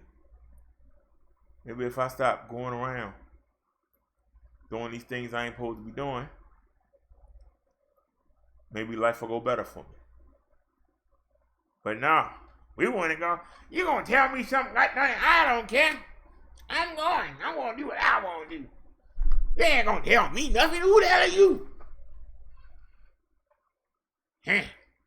I just got here and I'm taking over. Y'all been here a while, but God darn it, I'm taking over. I know everything. You ain't got to tell me nothing. And then that person usually drifts away after a while because they can't survive. So if you wanted to be counted among the wise, you got to be able to listen to advice and follow it if it's good. And also accept correction. You know, we irritate a lot of people in the sector because if I see something said that's foul, I'll comment on it. I can use my name. No, I'm trying to correct you. You can't take the correction? You know, we didn't hear nothing back from True Freeman. I made the video. Hey, True Freeman, why you lying to the people? You telling them that sex in the state of Atlanta is wrong. And where was the people that live in Atlanta to come back and say, hey, that's a lie? You didn't see them two pop up. You didn't see Mr. Controversy, and you didn't hear the head ratchet come back and say, hey, True Freeman, you wrong. They just accepted it. But I knew better. This man called himself a self-taught lawyer.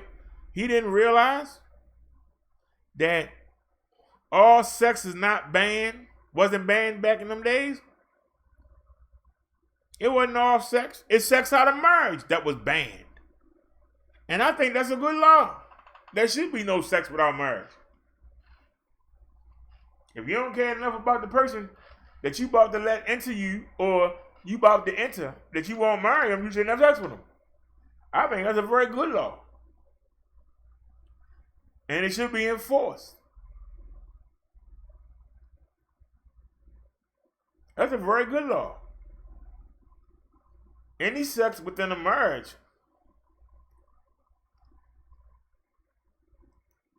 cannot be anyway legally turned out. Anything with any sex within a marriage is okay. Long as it's between the man and the woman, any sex in a marriage is okay, no matter what kind of sex it is. Long as it's them two, they can have any kind of sex they want. They want to have sex in a barn, wherever they want to do. Or anal, whatever they want to do. Within the confines of a marriage, it's good to go. That scripture was saying, and it's proper. Any sex without the marriage. And that means female to female, male to male, male to female, whatever. It's illegal and you can be prosecuted. Maybe even killed. Put to death for it. I don't see no problem with that law. But how come the man that's supposed to be a lawyer, a self-appointed lawyer, couldn't figure that out? I figured that out the minute they said it. I went and pulled the statute up and broke it down. He supposed to be the lawyer. I pulled it up on one line live and broke it down. The same way I'm breaking down these scriptures. But you didn't hear the people from Atlanta come up there and say something. Nobody said nothing. The preacher man out of Detroit didn't say nothing. Nobody said nothing, right? Because they didn't know or didn't care. Which one is it? Does it matter?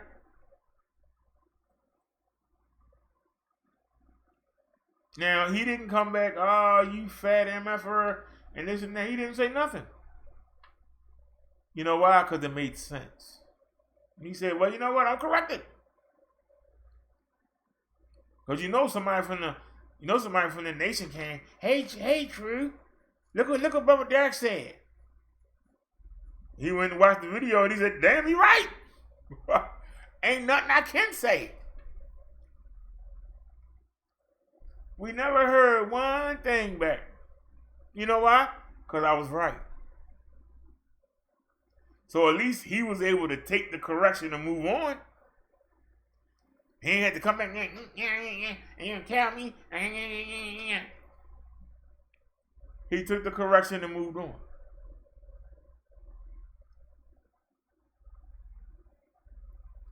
How many other people will take the correction?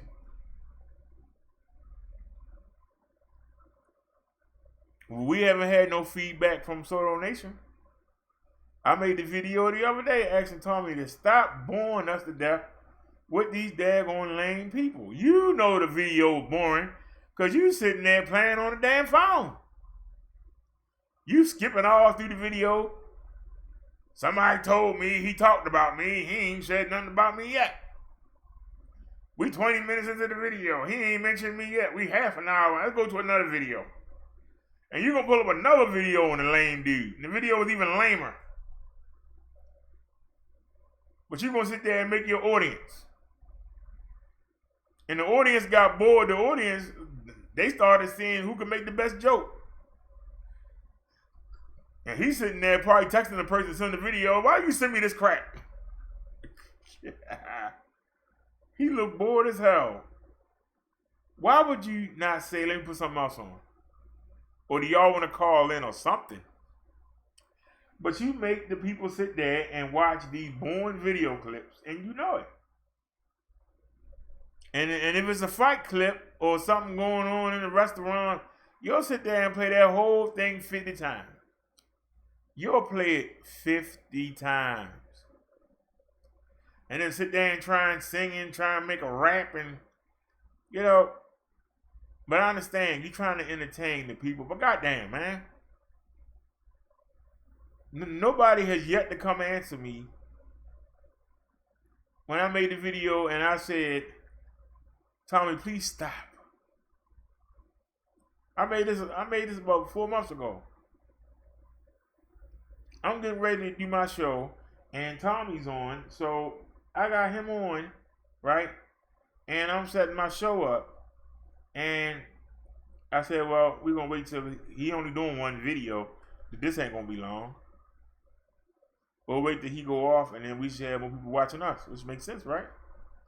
So I'm laying down on the bed and I'm sitting here. This man is showing a video about an old couple in a Waffle House. And the old man is getting locked up. Why? I don't know. Because he keeps stopping the video. It took him, it was 8:01 when I started watching. It was already on.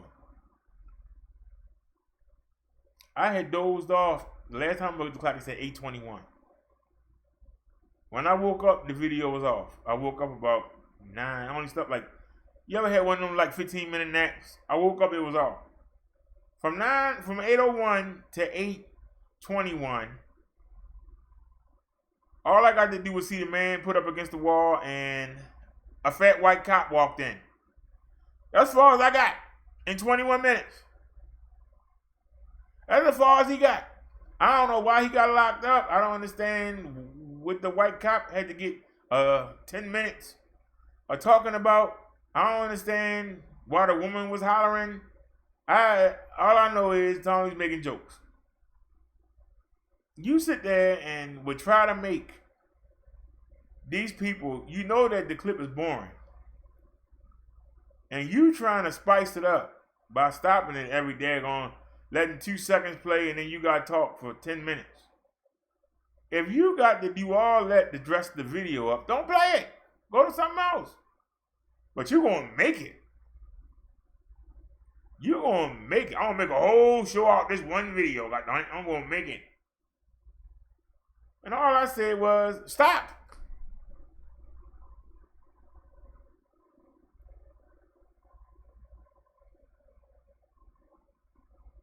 I ain't got no problem with you. If it's a 1 minute clip, it shouldn't take you no more than 10 minutes on it. At the most. You should be able to show the clip, give your comments on it, ask the people their comments. They ain't got no comment, move on to something else. Why you guys sit there and spend half an hour on a 1 minute clip? And the clip is only a minute, but it's 29 minutes of you. Then why do you need the clip? Why do you need the clip? And why you guys show it 50 million times? You keep showing the same clip over and over again. I remember the clip when the woman was out and she was asking the man to pay for a meal. And the man said, I just paid the daggone child support check. I just had paid I just got the boy's shoes and clothes for school. You expect me to pay for your meal too? Man, I did that video in 3 minutes. It took you went 35 minutes from that video. I couldn't believe it. I said, God damn, 35 minutes. You just stressed it out and stressed it out and stressed it out and stressed it out and stressed it out. Like, God darn. Now he would say, y'all always telling me to stop doing what I'm doing when it's successful. I didn't tell you that. I just asked you to stop torturing us. Because you can do more than one video in half an hour and still keep the same people. If you do, you can't do more than one video. That doesn't change what you do. If you showing video, then you should at least in a half an hour period be showing 6 or 7. Why are you showing one? We're going to stretch this whole clip out. I didn't tell you to stop showing the video. I asked you to stop spending so much time on that one video. That's all I said. How's that telling you to change what you're doing? I gave you an opinion or option. I offered you some advice, whether you want to take it or not. I offered it to you. Don't nobody need to sit there and watch no one video clip 50 times. If I show a video clip 3 times, it's really good. If I show a clip 3 times, it's really good.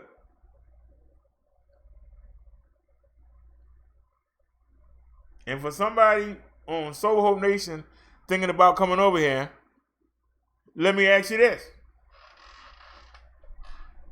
Besides Tommy and me, who else in this sector was able to get 4,000 or more showing World Star? I'm listening. Name somebody that was able to get 4,000 or more views on a video with no celebrities. No, don't try and talk about no Text 9 and Beyonce and no, with no celebrities. Who else was able to get over 4K doing a World Star video? Other than me and Tommy, who else? Without no celebrities.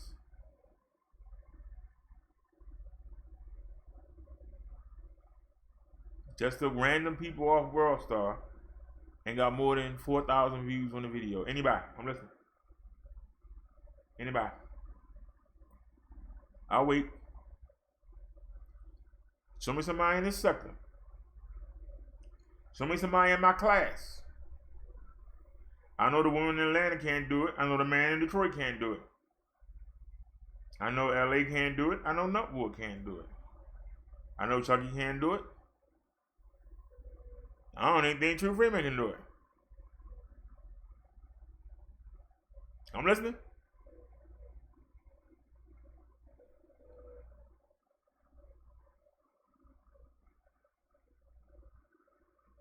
Because you won't. Now, I'm looking on this phone and I see a familiar voice here.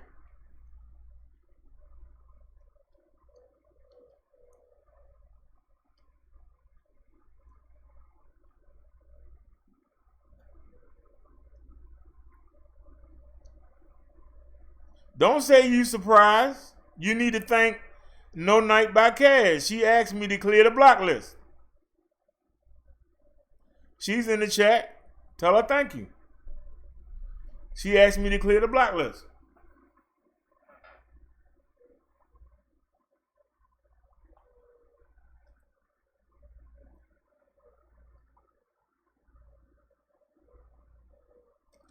That's why we had so many trolls yesterday. Because we cleared the block list. And some of them went right back on it, boy. They ain't even last 5 minutes. They got put right back on it. I'm dead serious. They got put right back on it. Let's take a look real quick. See how many people.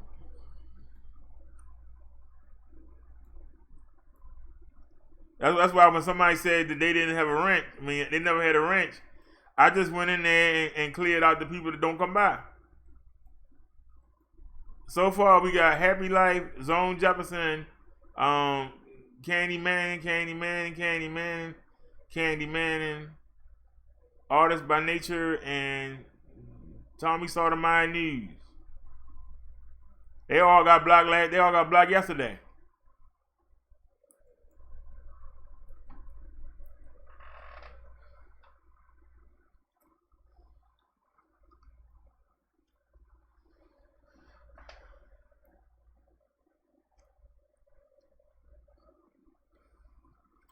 We doing Sunday sermon.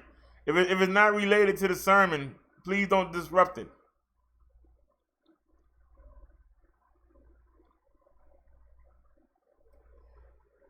Proverbs 24:5.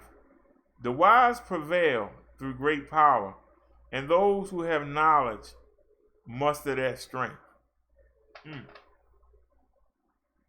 The wise prevail through great power, and those who have knowledge muster their strength. What does that mean, y'all? Anybody want to take a chance? You want to take a chance at cracking the scripture, Ricky Bobby? You wanna take a chance? And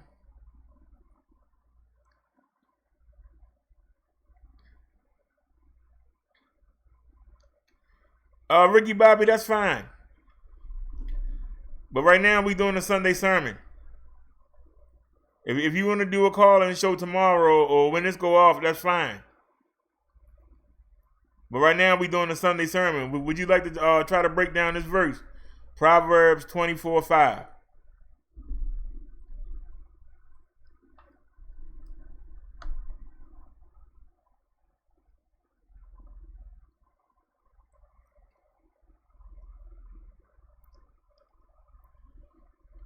You don't have to be a Christian. I'm just asking you to break down the verse. Anybody want to take a shot? Proverbs 24:5 is on your screen. The wise prevail through great power, and those who have knowledge muster their strength.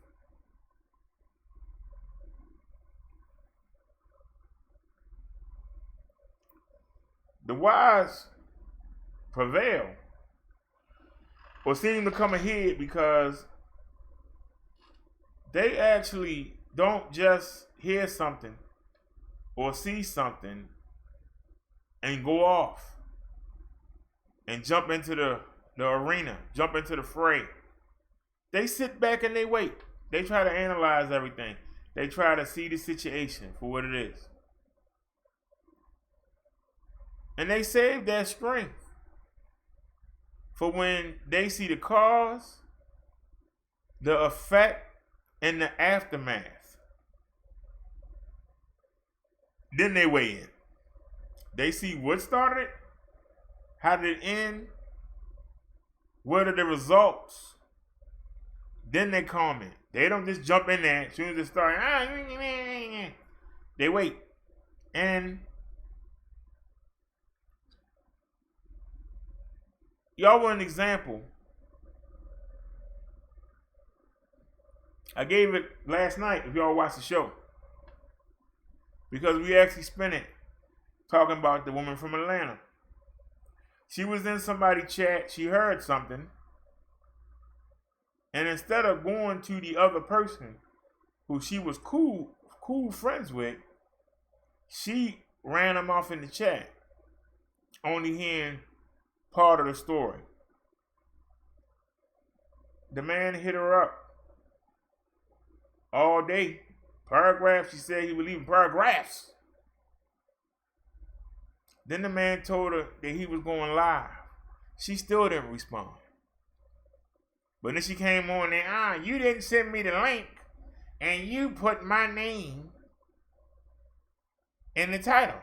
Well, if you would have responded to the man and found out what his concerns was, maybe you could have stopped that. You know, the way I told you after you sent me those screenshots of Tommy talking about me, and after him calling you a B, I told you I made a video and put it up. You told me to take it down. But see, you had to answer me. You didn't answer him. You answered me and got me to take the video down. If you would have answered him, he might not have made a video. Do y'all see where I'm going?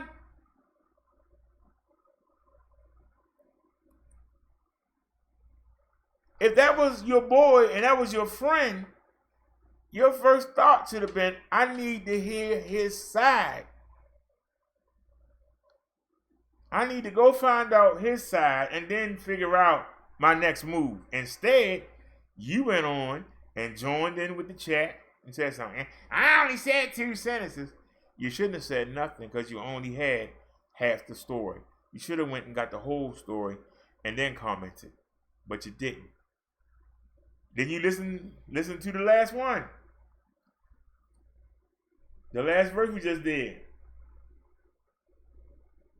Those who have knowledge muster that strength.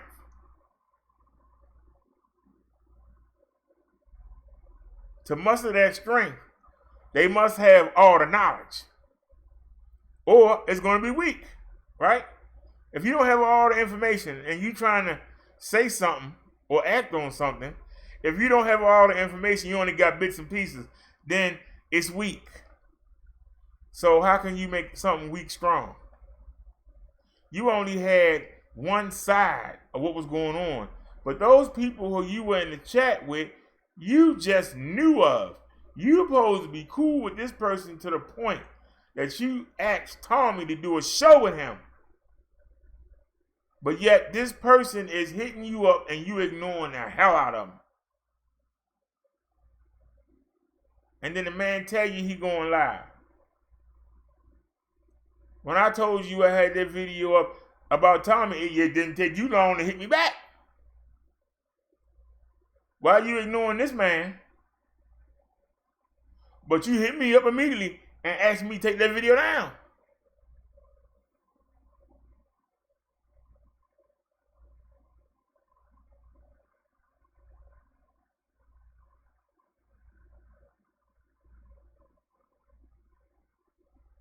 And you knew the whole story because half of the video was about the way he treated you.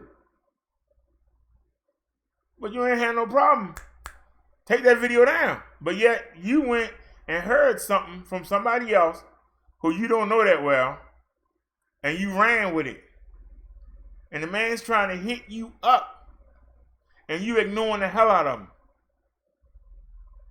And then you see he telling you he made a video. Right then and there, he said, hold up, before you make the video, hold up. I need to hear your side of the story. Hold up.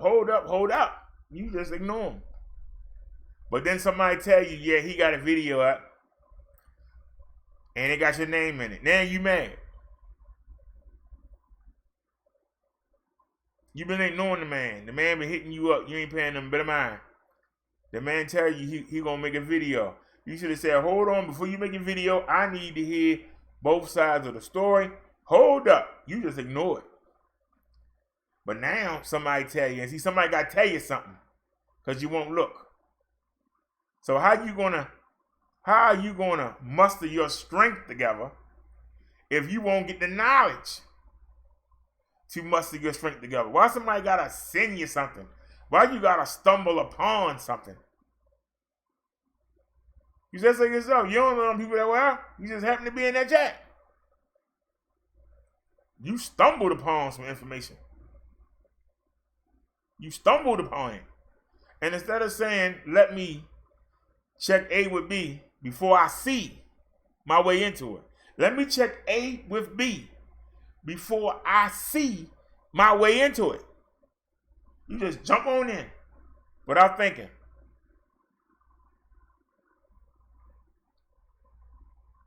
And then the first thing you say out your mouth when you go live is, and you got his name in the title, I can't believe you didn't send me the link. He can't believe you didn't answer him. And you're going to sit there and say, and he's always telling me, come on live, don't do me like that. Don't do me how you do everybody else. Don't turn on me. It took you going into a chat of a person you don't know, and they said something about the guy, and you turned on the guy. You did exactly what he begged you not to do. You did exactly what he begged you not to do. Anybody out there hear me? You did exactly what he begged you not to do. So obviously, you do this a lot. And you got a whole line of victims. He's just one. Don't nobody want to be your friend because you don't know how to be a friend to nobody. I hope you watching this and I hope you learning something.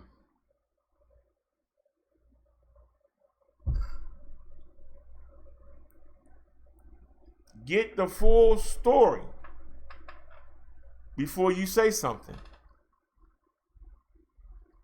And we got Ricky Bobby in the chat. Why do we have a problem? Since he's here. Because he came into the chat and heard bits and pieces. He didn't hear the whole story. And he jumped in. If you're a friend to somebody, you wait.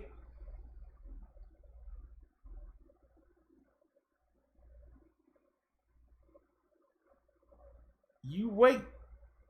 And you listen to both sides.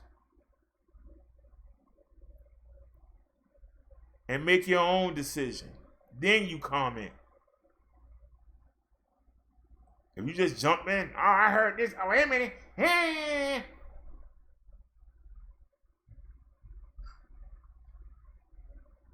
You wait and you hear everything, and then you say, let me say something. You don't just jump in. You heard something in the chat, and instead of you saying, let me go ask him, you commented in the chat, only knowing a part of the story. Doesn't that sound familiar, Ricky?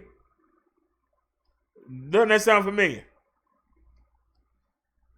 You came in, you heard something, you commented, instead of saying, let me hit my buddy up, let me hit my friend up and say, wait a minute. What I just heard sound foul. I know you better than that. Talk to me. What happened? Instead, you just jumped right on in. Yes, you did, woman. You jumped right on in with the chat. And then the man hitting you up and you ignored the hell out of him. Then the man took to the airways and now you're mad. Why shouldn't your name been in the title?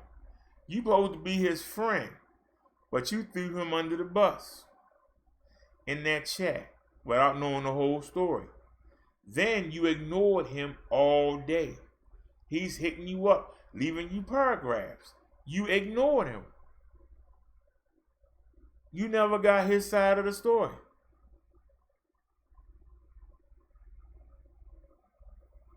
And you kept saying, well, if you said something about that, I don't need to hear your side of the story. You're not being a good friend. Because you supposed to back him no matter what until you can't back him no more. You threw him under the bus without even hearing the whole story.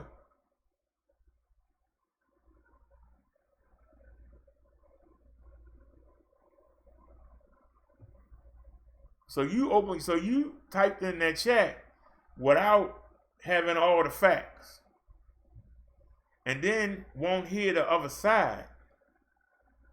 And won't say, my bad, I shouldn't have said nothing. I should have just kept my mouth shut. My bad. Because you don't know if that was true or not. You didn't get both sides of the story. There could be something leading up to that, but you don't know. All you know is what you heard the people talking in that chat and what that host was saying.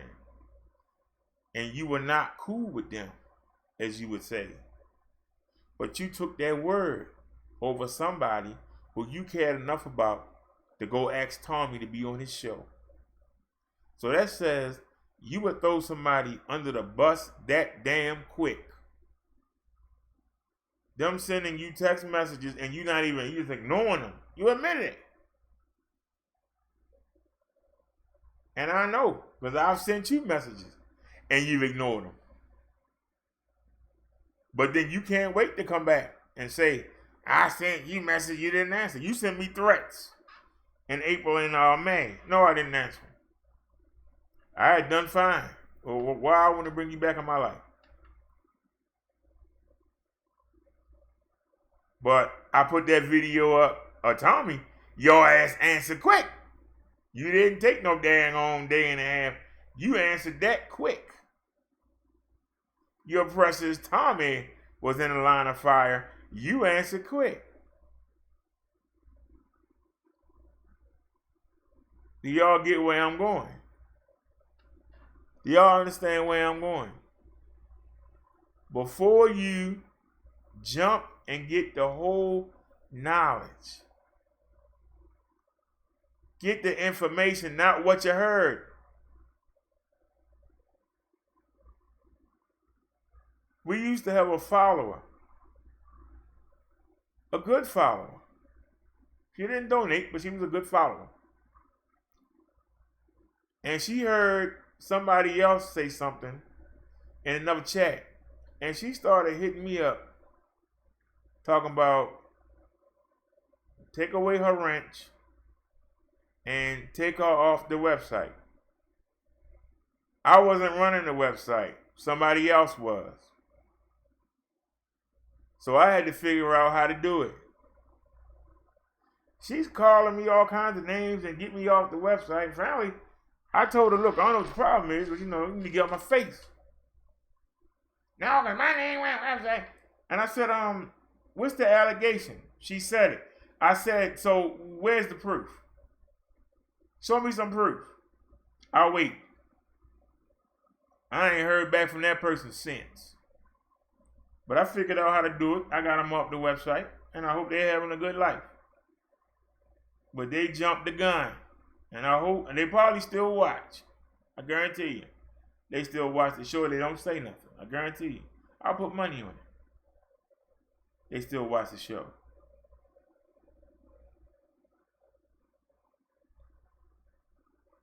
You heard somebody say something. That woman to this day won't admit she lied about calling me a scammer. To this day, she won't admit it. She wouldn't even admit. And I played the video for y'all at least 10 times. She won't admit what she said about me and Victor Moan having a relationship. She won't admit it. And when I kept playing the clip, she gonna make a video. Well, I was just, speaking, just speaking, and I might have insinuated that, but, my mom said that if somebody protests too much, then it must be true. That's a cop-out. Why you couldn't say, I just shouldn't have said it? There was no reason for me to say that. I shouldn't have said it. Oh, yeah, today. There you go. Problem gone. But no, that was too much. So, you got a man hitting you up, trying to get your attention, and you ignoring the hell out of him. But he's supposed to be your friend. But you went on the words of people who you barely know. You said so it gets out. I'm not cool with y'all. I'm cool with him. But you didn't go to him. You listened to them. And you trying to play the victim role. You trying to play the victim role. This is a good lesson for everybody. Stop going off of what you heard and go off of what you know. Because anybody can tell you anything. But go look it up.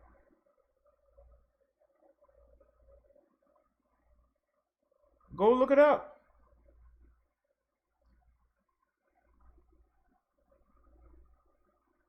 If I didn't have the phone here, I wouldn't be able to glance over and look at the chat. You know what I'm saying? I wouldn't be able to glance over and look at the chat. So a lot of times, I don't know what's going on in the chat when I'm full screen like this. But I want you to be able to see the words because I want you to be able to challenge me. If I say something that's not correct, I want you to be able to challenge me. Because I could just read them out of book. I don't have to have them on the screen.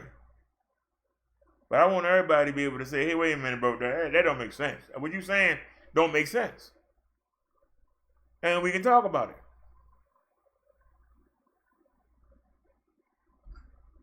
Because I can tell you, well, God said to do this. And if y'all don't know, then y'all wouldn't know. Would you? I put the information out here so you can see it. If I say something that don't make sense, come correct me. This is how we learn.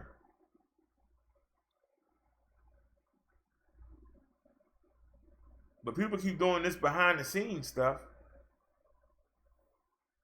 And they come attack you and you don't even know why. You got to find out from somebody else why your friend has turned on you. You got to find out from somebody else. Or you got to do something extreme like make a video. Then you find out, well, why can't you supposed to be friends? Why you can't come to me and say, hey, I don't like this, or I don't appreciate that, or I don't think you should have done that. I don't think you should have said that. Why you can't just do that? Why do you have to sit there and keep insinuating stuff? Because let's be honest. If somebody go back and listen to your past 35 videos, how many of those videos have you bragged and said, well, I donated to LA, I donated to Victor Moan, I gave him $300 and something, I donated $100 and something to Brother Derrick, I donated. You keep saying what you donated.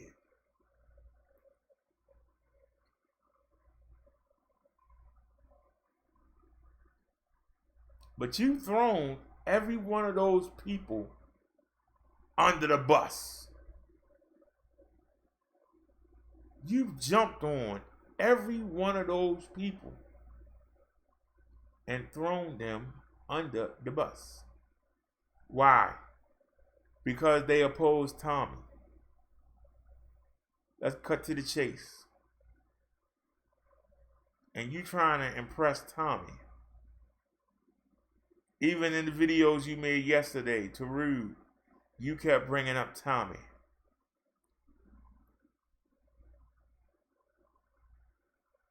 When you start being on your own, you'll get some respect. When you start trying to be fake, you'll get some respect. When you stop lying about what you own, you'll get some respect. When you stop double talking, you'll get some respect. When you learn how to treat people, you'll get some respect.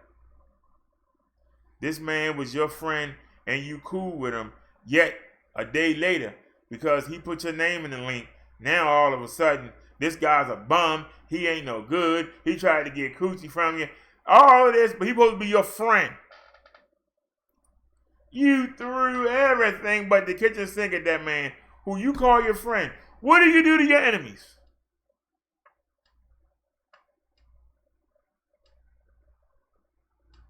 What will you do to your enemies? We already know you're going to send them a cease and desist letter, right?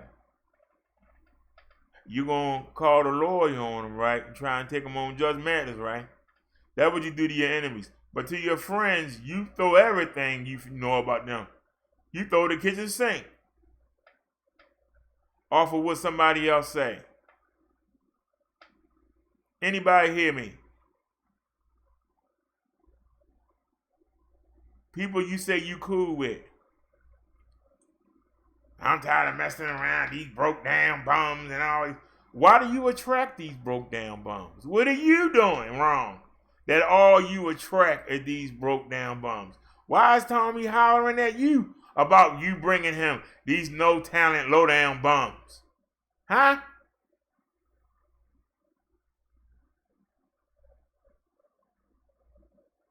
How you sit there and befriend me all that time when you knew you were still in Tommy's ass? And you knew that Tommy didn't like me, but yet you still sat there grinning in my face. You still sat there. Hey, about that.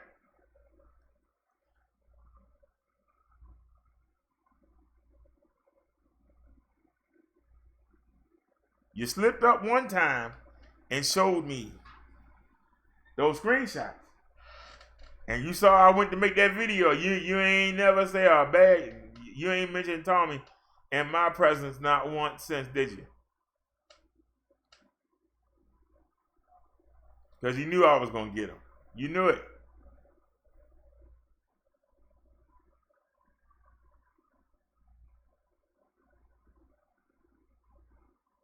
Now, suppose I was big. Suppose I wasn't just starting out. Suppose I was big. And I'm not big now, but suppose I was big. And instead of that video only getting 70 views in less than an hour, suppose it got 2,000 views. You don't think it would have got back to Tommy? And then Tommy would have pulled you up and said, hey, ain't you cool with Brother Derrick? What's up with this? That's why you wanted that video now.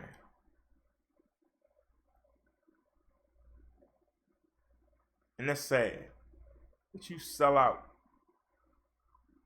I feel sorry for Princess. I feel sorry for Scorpio. I feel sorry for anybody that actually be in your chat. I feel sorry for them because you'll throw them all under the bus if you think they're going to mess up your link to Tommy. And that's sad. Each one of them got their neck on the chopping block and don't even know it. All they got to do is say one thing wrong about Tommy and you in there. I'm super ho, gonna save the day. I got your back, Tommy. But people you cool with, look how you throw them under the bus. And you can make many videos. Yeah, you cannot break down what I'm saying. And can't none of your followers say, oh, there's that fat motherfucker again talking about blah, blah. This is actually a moment of teaching. Start being a real friend and stop being fake. I keep telling you, I've been telling you for over a year and you still keep doing it. Over a year and you still keep doing it. You're fake. Linking yourself up with Tommy is not going to stop you from being fake. It won't. It will not help you. Start being a friend to people. Start being an ally. Start being of some help. Instead of using people and then throwing them to the side when you don't need them. Rude was all right to be on your panels. He was all right enough for you to ask Tommy to do a video with him. He was all right for that, wasn't he? He was still all right when Tommy laid you out. But ever since Tommy didn't want him, guess what? Lala ain't want him neither. And she said it in her video. That's why I stopped messing with you. I thought y'all were cool. How you stop messing with him? Because Tommy didn't like him? That why you stopped messing with the man? Is that why when you was in that chat and you heard something bad about him, you jumped in on it? Yeah, I'm going to get in here. Because I know it's going to come back on me from Tommy. Let me go ahead and get in here and say something so Tommy can say it. So he won't come get me. Isn't that what it was? You threw that man under the bus like you threw everybody else under the bus. He ain't got no reason to be mad about it because it's your pattern. He ain't told you. Don't do me like you done everybody else. And what you do, you did him. You did him. Prophecy. Prophecy is laden. You're going to turn your back on everybody for Tommy. Yes, you will. Tommy don't like him. You can't like him neither. Somebody tell me I'm lying. Where are all the trolls at? I'm looking at the chat. I don't see no troll. Where the trolls at? They ain't coming. They can't deny a word that I said. And I don't care if it's one person in here or if it's 50. Somebody need to see this and pass it on. And let's keep it going. Next verse.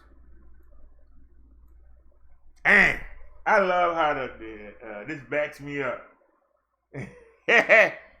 Do not make friends with a hot-tempered person. Do not associate with one easily angered, or you may learn their ways and get yourself ensnared. Woo, child! Back me up, scripture. Do not make friends with a hot-tempered person. Do not associate with one easily angered, or you may learn their ways and get yourself ensnared.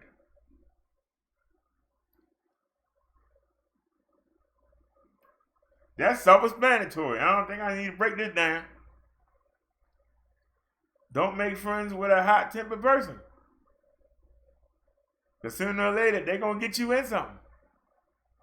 They're going to get you in something you're going to have a hard time getting out of. There ain't going to be no peace because they won't allow peace. They get angry just like that. My food ain't right. God darn it, you forgot my fries. Ah! Would you call me?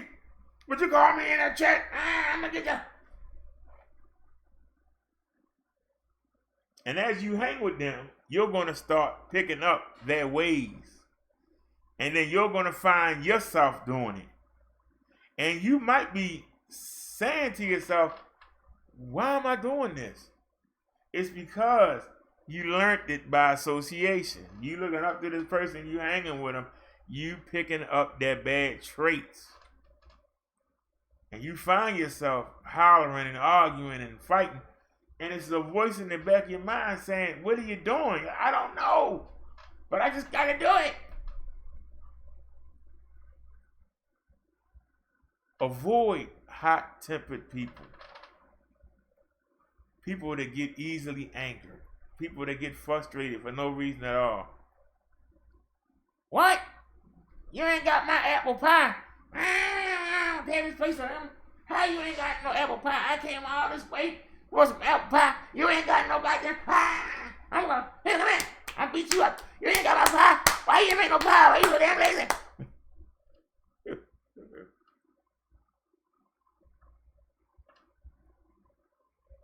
Every time you look a ratchet, don't it?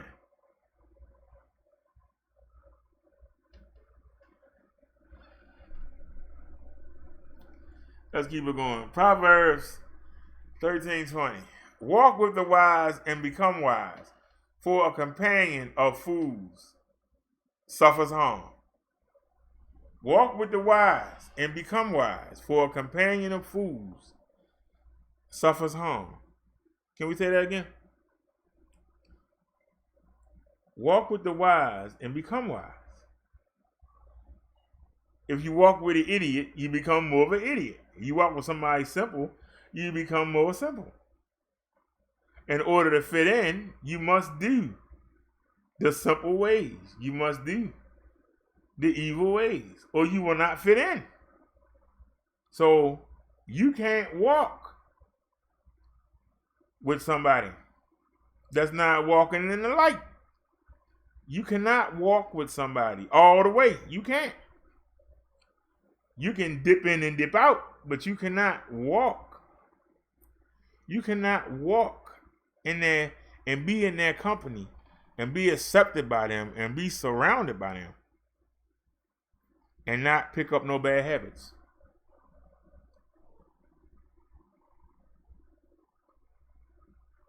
If somebody approach me, you see me talk to them. But do you see me pull up people out the blue?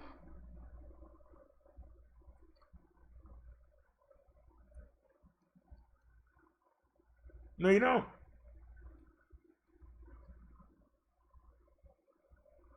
And I take y'all everywhere. You don't see me pull people up. I wait until they pull me up. Why? Because they're going to see the glow. And people that's interested will see the glow and they want to know. And they'll pull me up. That's why I told y'all that guy that was trying to preach to the people on the train, if they wanted to hear what he had to say, they would have said, preach on. They wasn't trying to hear it. You can't preach to people that don't want to hear it. You can't. They're not going to take the message. Look at my numbers, they prove it. All you can do is put it out there. When you see they don't want it, you say, okay, and you move on. We'll come back and try it again. I'm not going to make you take it. Come here, you're going to sit down here and you're going to watch this. I'm going to make you watch it. You're going to learn something today, whether you want to or not. That's not how you convert people. You don't do it through violence. You do it by showing. If you want to glow, then you got to take these steps to get it. And I'll show you the steps. If you want to walk with God, I'll show you how to do it. If you want to be a friend with Jesus, because you got to be friends with Jesus to get to God, I'll show you how. But I'm not going to sit there and tie you up and make you sit here and watch. No.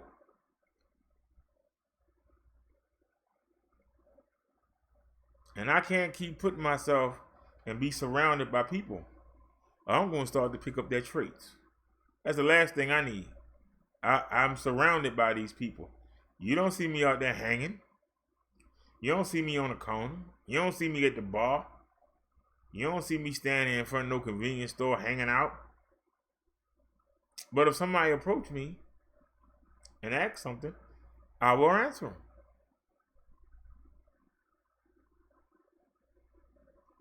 See, you guys notice that word approach.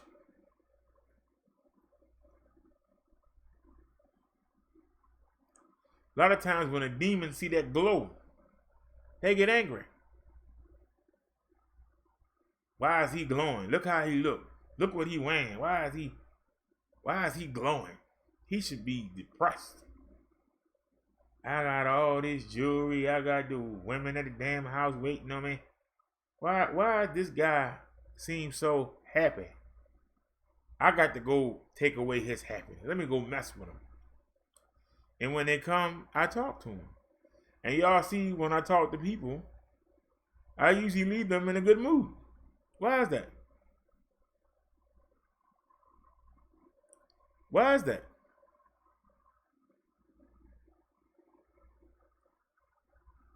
See, I don't have to sit here and lie. The videos are up to back up what I'm saying. I ain't got to lie to you. You can go look. Those of you that rock with me know I'm telling the truth.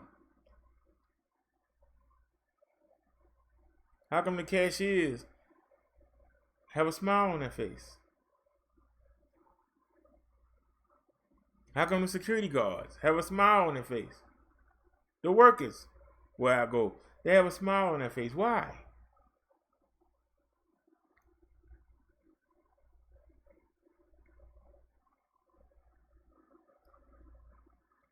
I ain't got to tell you why. Do bad things happen to good people? Yes, they do. But I see it as a test. That's what it is. It's a test. But if you're doing bad and bad things happen to you, it's a curse. How do you tell the difference? The person that's doing bad normally don't get out of it.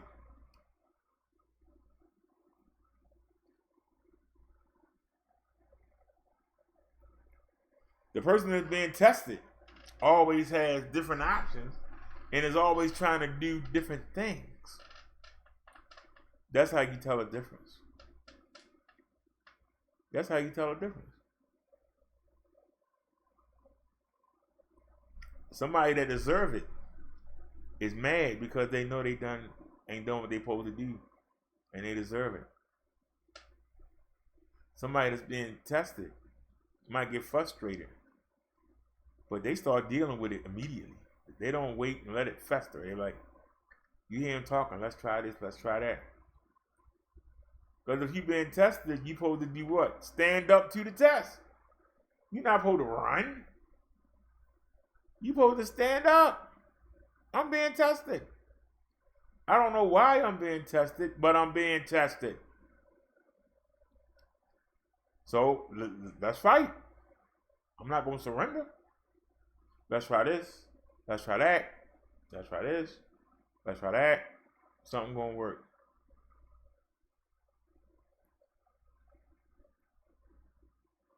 There's always an option. And if the options run out, you move on. And look for something else to come get you. Because something else will be there to get you. Whether you're doing right or you're doing wrong. Something bad gonna come. It always do.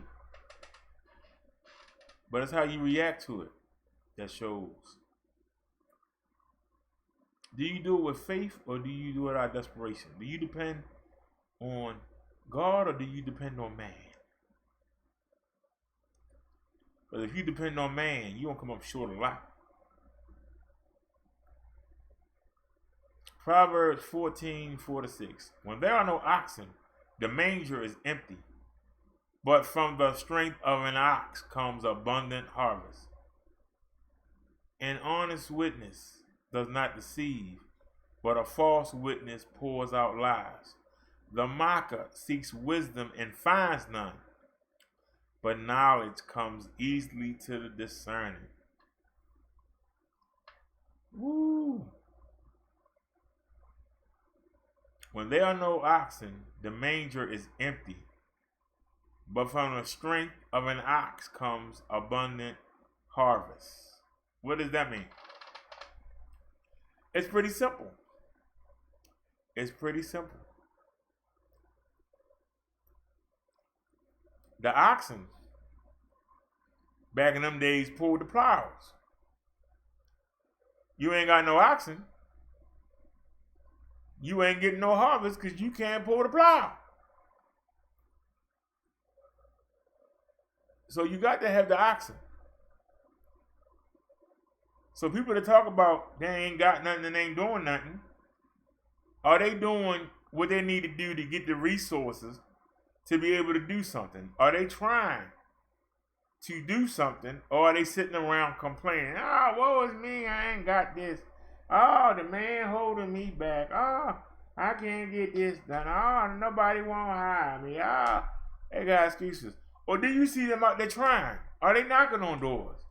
Are they going up and down? with the paper in their hand, checking out the classifieds? Are they trying to find a job? Are they trying to get something, or are they just talking? Woe is me. I just can't. That manger always going to be empty because they never going to fill it with the resources that they need to get that good harvest. They're never going to fill it. They waiting on somebody else to fill it. When somebody else fill it, then you'll see them. Look at me. I got the juice on. I'm looking good. I'm just spiffy. Look at me. Look at this. As long as somebody else is doing the hard work. When that stop, they drop. When that outside help stops, they stop. When the outside help stops, they stop. An honest witness does not deceive, but a false witness pours out lies. That's just pretty basic. Somebody that witnesses something is honest about it. But a false witness pours out lie after lie. And they got to say one lie to cover another lie, to cover another lie, to cover another lie, until they finally give up and admit.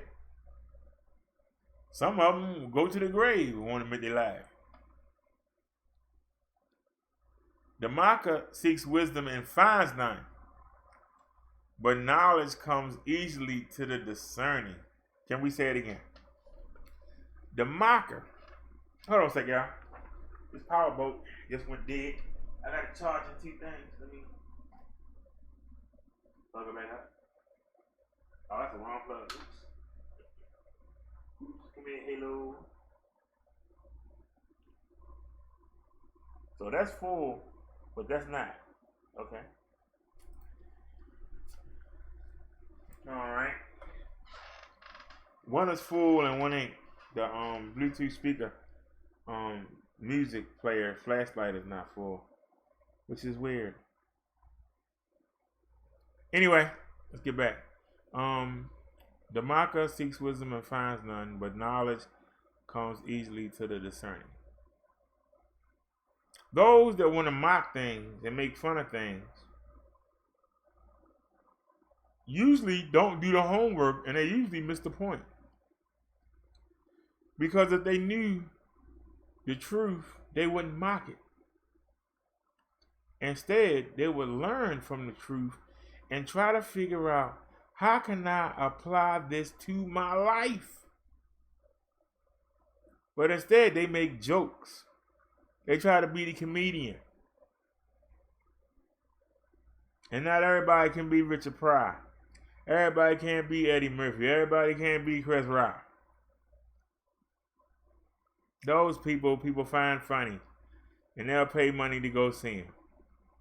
But the average person that sit there and try and be a joker, what does it get them? Hurt, beat up, shot, divorced. Y'all understand? It's better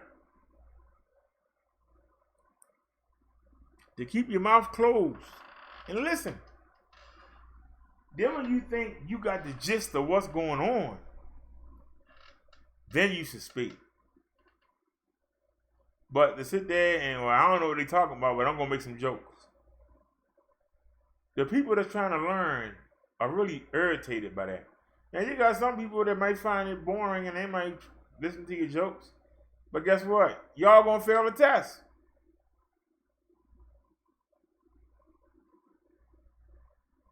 It's all funny and jokes is fine, but when that score comes, you got that big D or that F on that page, instead of having an A or B or 100, you're going to feel like crap, ain't you?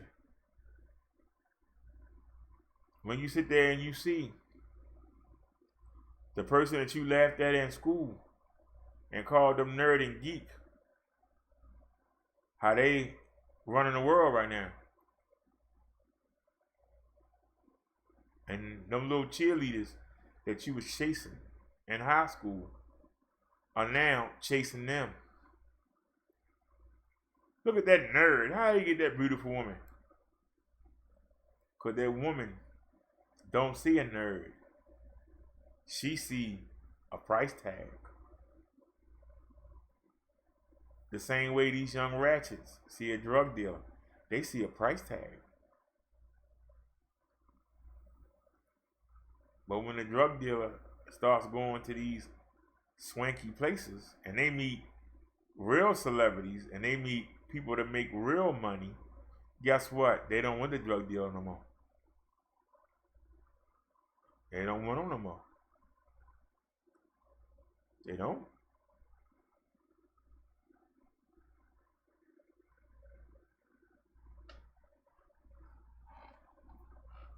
Knowledge comes easily to people that actually can listen and discern it.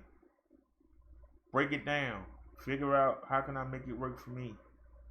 Rather than those that hear it but make jokes about it and want to crack and want to be the life of the party. And usually, some people wind up with nothing and being nothing.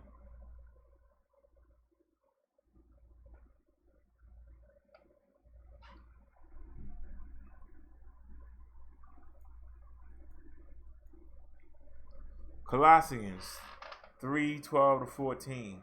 Therefore, as God's chosen people, holy and dearly loved, clothe yourselves with compassion, kindness, humility, gentleness, and patience. As God's chosen people,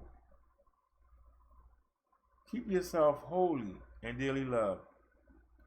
Clothe yourselves with compassion, kindness, humility, gentleness, and patience.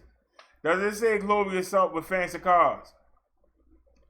Does it say clothe yourself with Gucci? Does it say clothe yourself with a BMW? Does it say clothe yourself with a big mansion on the hill? That ain't mentioned nowhere. Does it say clothe yourself with a bunch of jewelry? Huh? Is that there? No, it isn't. Well, why is it that's what everybody care about? I got to get me some gold funks for my mouth. I got to get some gold earrings and necklaces. I got to get some bracelets. I got to get me some chains. I got to get me the finest shirts. I got to get me the best jeans. I got to get me the best shoes. I got to get me a fancy car so everybody want to go for a ride. I got to get me a nice pad so everybody can come over there. And I can sit there and get the 60-inch TV, and we can have the sports on, and we can dance and play videos, and ain't none of that there. But that's what everybody care about, ain't it? They love to brag. I got this, I got that. I'm keeping up with the Joneses. You wish you was like me. No, I don't. I don't care about none of that stuff. All that stuff is something to keep you busy until you get to the real place. The real place ain't gonna have none of that. Maybe some of y'all don't need to go. Y'all be bored out your mind. You got me in this room, what I'm supposed to do? Study the word, huh? You should let me go to the other place then, man. I'm bored. I can't watch no videos of girls shaking their butt. I can't watch no roast videos. I thought, what I'm supposed to do? You should let me go to the other place, man. I'm bored. Maybe some of y'all don't need to go there. Maybe y'all get bored. You know, people I know that when I used to take them out into the good places, they would go, it's boring out here. I couldn't live. Oh, God, it's boring out here. What do you mean it's boring? Look at that. Look at them beautiful trees. Look at that beautiful river. Look at the animals. Oh, man, this is boring. Take me back to the city. How are you going to live in heaven?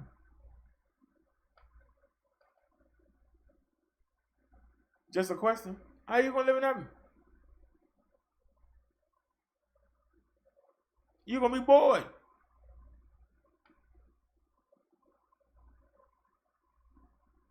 You literally will be bored.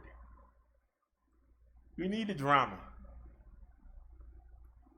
Be a whole lot of drama in hell for you. Be a whole lot of drama in hell for you. You ain't gonna be no drama in heaven. But they ain't gonna put up with it. They're gonna put you out. They're gonna send you right down to the spot, but you should have went in the beginning. Verse 13, bear with each other and forgive one another if any of you have a grievance against someone. Forgive as the Lord forgave you. Bear with each other and forgive one another. That's self-explanatory. And over all these virtues, put on love, which binds them all together in perfect unity.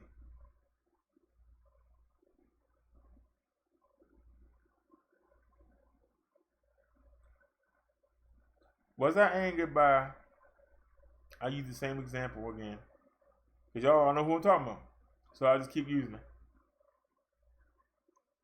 Was I angered about what she did last year? Was I angered about what she did this year?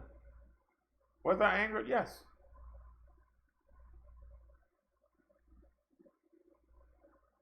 But have I still not trying to show her what she done wrong and how she can fix it?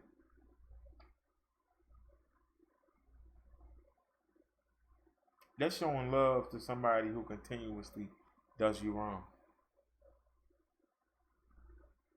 Every once in a while, I'll go in the VIX chat. I don't go in there because I miss it or go in there because I want to be part of them. I go in there.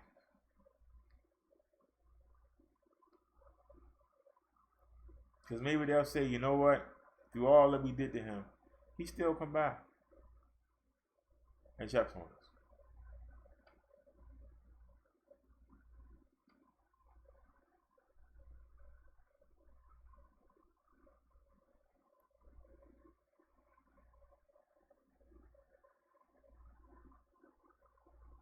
Staying angry doesn't get you anywhere.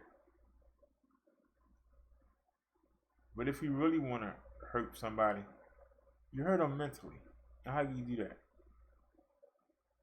By through all what they've done to you, you forgive them.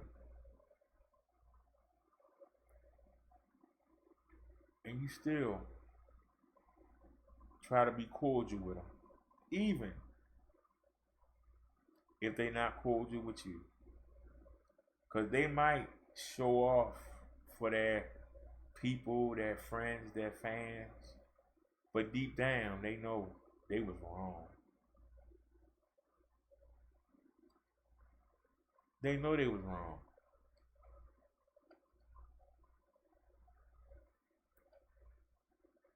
I sat there and listened to the man say, yeah, the way you went off, it was your medication. He was saying that for his check. You know, when somebody say something about me, I just let it roll off.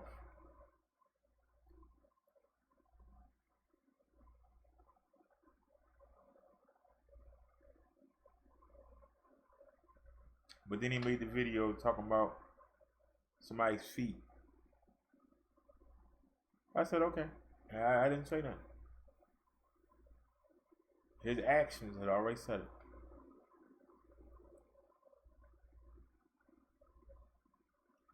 You can be an example. But don't shove the example down the other person's throat. Because they see the example. And even if they don't publicly admit it, they know.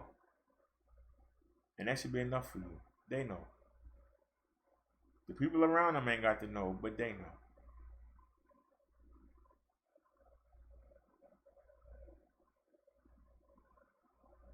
Should I say it again? They know. That's who you aimed it at. Them. You didn't aim it at people around them. As long as they know. And even if they try and play it off, they know. And as long as they know, that's what matters. Not what somebody else know, what they know. That's what matters. You understand what I'm saying? That's what matters. They know. And as long as they know, that should be good enough for you. Don't worry about the other people. The other people, they got their own problem. Your issue is with that person. As long as they got the message. Don't worry about how they try to play it off to other people. That's where you get caught up. You gonna sit there and say it about me? And it leads you to all that. You just let it go. You just let it go. You've been the example. Ain't much more you can do.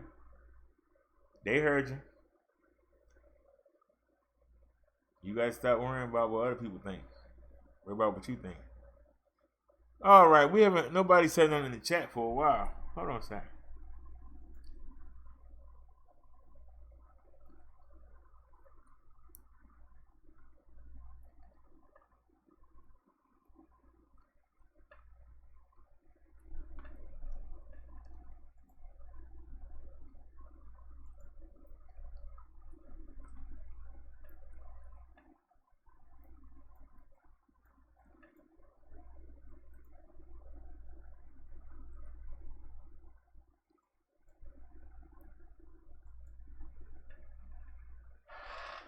All right, then we're going to wind this up. It's getting late, and we only got 3 people here, so I don't need me to keep going on. Ain't nobody paying attention. Y'all have a good night. I enjoyed coming here and talking to y'all. I hope some of y'all heard what I said, and I hope some of y'all didn't. Ricky Bobby, you can call in tomorrow. Or if I come on later today, I might come back. It's only 9 o'clock. I might come back later on today. Let me catch up on the I ain't been watching the football, but I did see, unfortunately, I saw my Ravens lose to Kansas City. Yeah, Naya, your Chiefs got us today. And but the Steelers are 0-2. But they playing San Francisco, and San Francisco turned the ball over like 5 times, and the score was 63 at halftime. So I'm curious to see what happened with that game. And see if there's anything happening in the wrestling world. Did we get any messages? Notifications went out.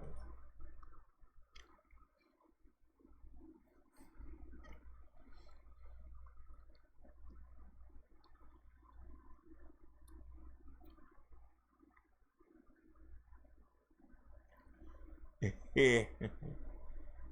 Alrighty, NNC. I'm sorry.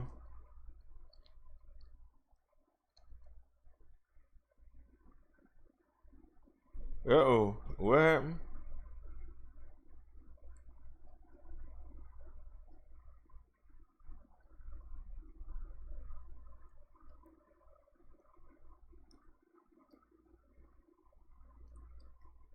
Yup, and she's still at it.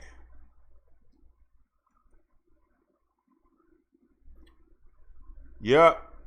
That's why everybody went. She's still over there talking about her friend, and everybody went to go watch it. This is the kind of stuff I'm talking about. This is the drama. This is the drama. Trying to survive in this sector where everybody just wants drama. So, all right, y'all. I'll see y'all later on. Y'all have a great night. Peace, everybody.